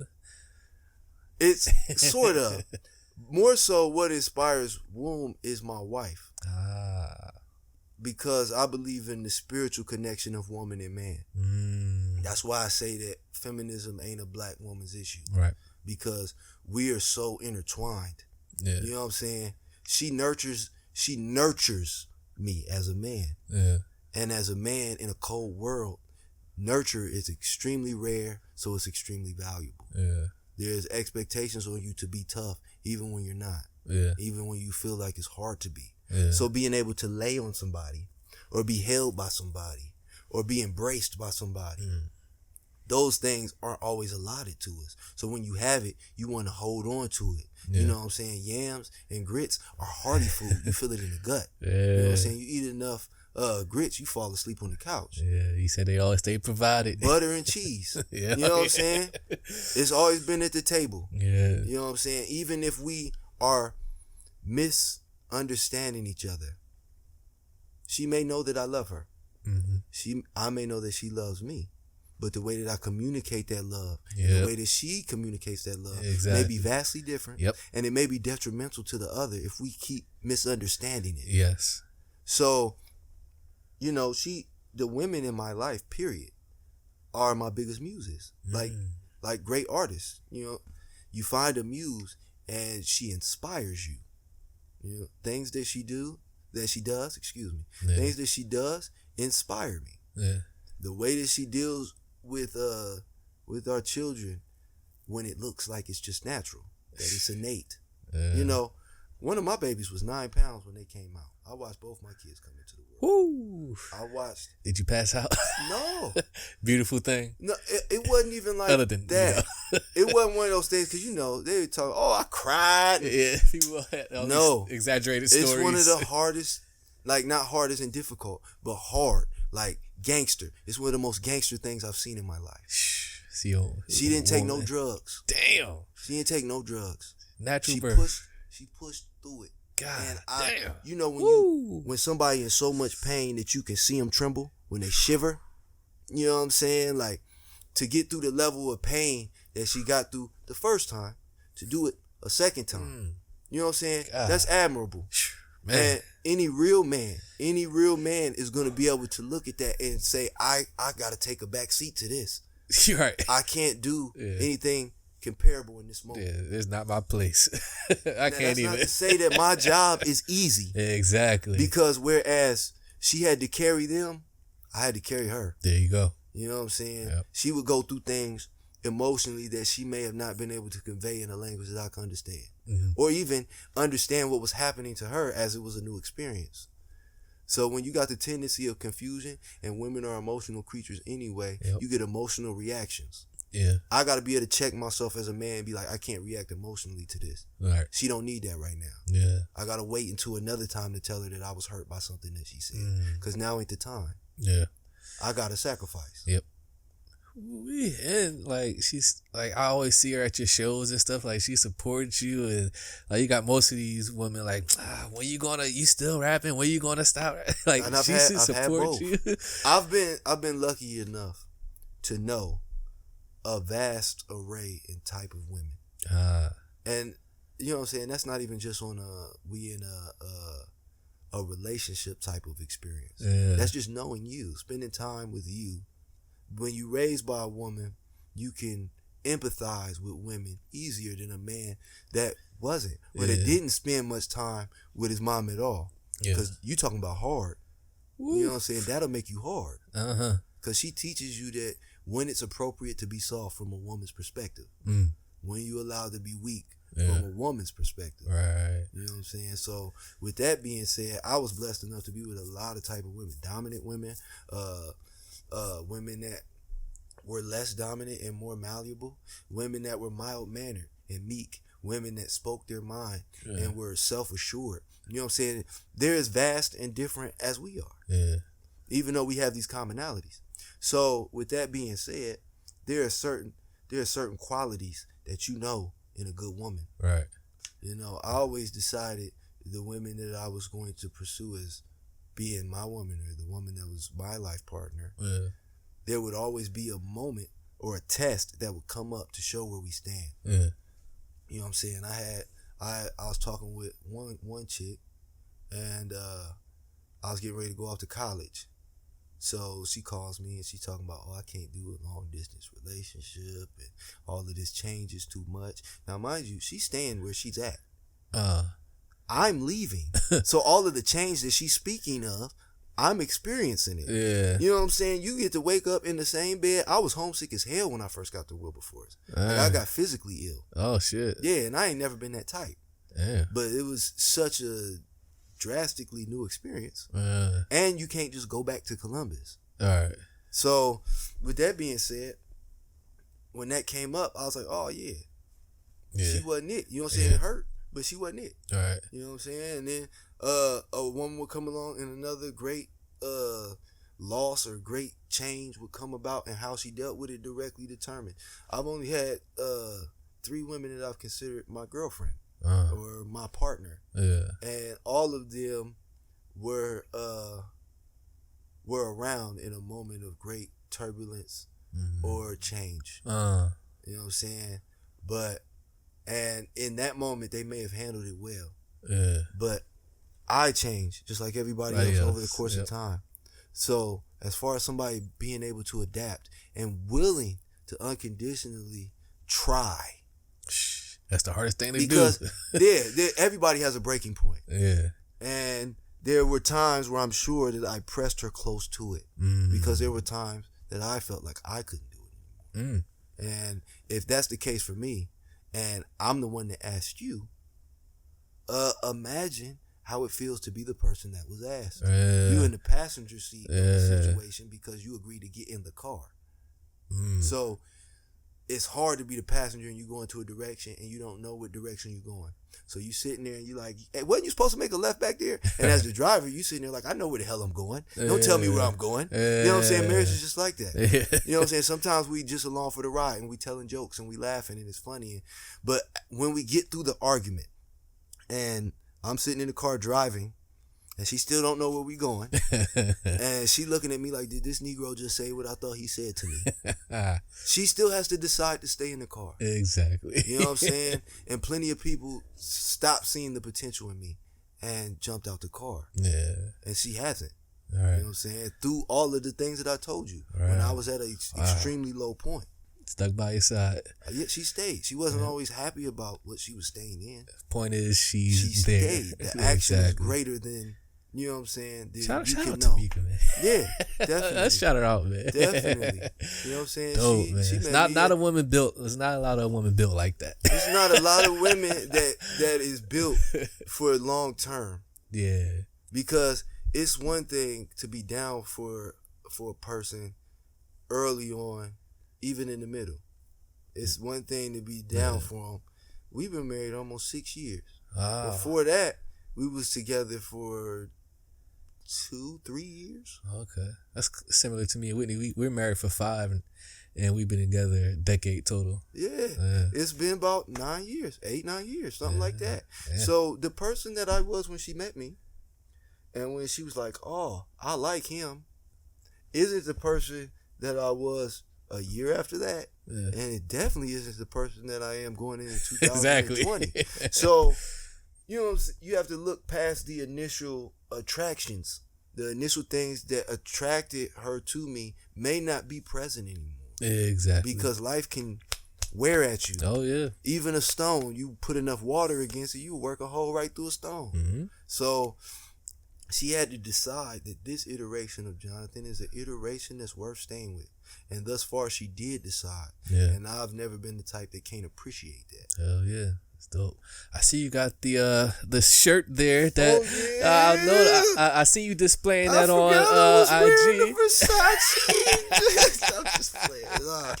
Is this available for people to purchase? Yes, we got shirts available. Hey. I do a lot of one-of-ones because tie-dye is not something that you can accurately reproduce. I'm never gonna get even if I fold it the same way or turn it the same way, you're never gonna get the exact same result. So I look at everything like I look at music. It's a piece of art. Yeah. So I'm trying to make something that's not like the next guy got. Gotcha. With that being said, industry calls for replications. If somebody likes a design, you got to be able to replicate said design quickly. So, of course, I got just black tees and white tees. And it's never just black tees and white tees. Like, it's just a plain shirt. But, you know what I'm saying? I always try to push design forward. Yeah. And if people see you pushing things forward, even if it's on a small scale, they'll have the tendency to imitate that. Yeah. And if they're doing it on a larger scale than you, then you got to find a new innovation. Yeah. So that's why I'm always looking for a new innovation, a new way to do it. But definitely contact me about a shirt. Dope. I will hook you up. I got Jon Spreez shirts. Hey. I got Higher Plane shirts. Uh-huh. I got basically a little bit of everything. Tie dye, straight solid colors. I need to get my larger sizes up because my stockier built people have been kind of upset with me because I haven't had. But you got the tendency to buy materials based on yourself first. Yeah. And I don't wear a 3X. Right. So at least not since. Well, I got it coming for y'all. I got it. It's coming. But I'm going to hook you up. Yeah. And if you hit me up and tell me your size, yeah, I'm going to make shirts in your size. No, it's nice. Yeah, I'm going to make shirts in your size. Yeah. I'll make a couple. And I'll send you the pictures. You can decide which one you like. Hey, that's dope. I'll work with you. Yeah, there you go. That's what you do when it's not just industry. Right. It's not just capitalism. Right. Well, this has been dope, man. We talked. We can keep going. Yeah, I feel like I have been jibber jabbering. No, this has been good conversation. I've enjoyed this. I'm pretty sure the listeners have been enjoying this as well. We done did over 2 hours. Nice. Wow. Wow, that passes quick. Yeah. Make sure you pick up the album. The project is dope. InItsMidst, available on all your music platforms, YouTube, etc., etc., etc. And don't be cheap. Purchase it, man. Don't be cheap. Purchase it. 20 records. So yes. There's a lot to bit digest. Yeah, something for everybody. Yes. Make sure if you enjoyed this episode, follow, subscribe, like, comment, share, all that good stuff. You can follow the podcast on Instagram at cloth_talk_podcast, Facebook, Cloth Talk Podcast. And if you want to listen and watch, just search anywhere Cloth Talk Podcast. Spreezy, where can they find you at and get all your stuff at? You can find me on any of your social medias, your Twitters, your Instagrams, your Facebooks. I'm JONSPREEZ. You type that in anywhere, you will find me. I'm actually working on a JonSpreez.com right now. So hey, website it'll coming. It'll be even easier to do so. And it's just one thing I really wanted to touch on. Go ahead. You know what I'm saying? I wanted to say, man, like, you need to give yourself a pat on the back too, brother. You think so? Absolutely, positively. Because for creative people, you're creating an awareness, which is one of those things where a lot of us don't know how to do that ourselves. You can find yourself lost in a wasteland. So just the opportunity to talk to somebody about what you're doing, where you're going, is an opportunity that I personally don't take lightly. So I do appreciate what you're doing. I appreciate that, man. Oh, my man. For real. I keep up with the episodes. I appreciate that. Yeah. Thank you, always man. Entertained. Dope, man. I appreciate that. For sure. That's love, man. Appreciate it. Well, you heard it here first. I ain't got to say you heard him. I'll co-sign it any day of the week. My man. Run tell that. We'll see you on another episode of Cloth Talk Podcast. Goodbye.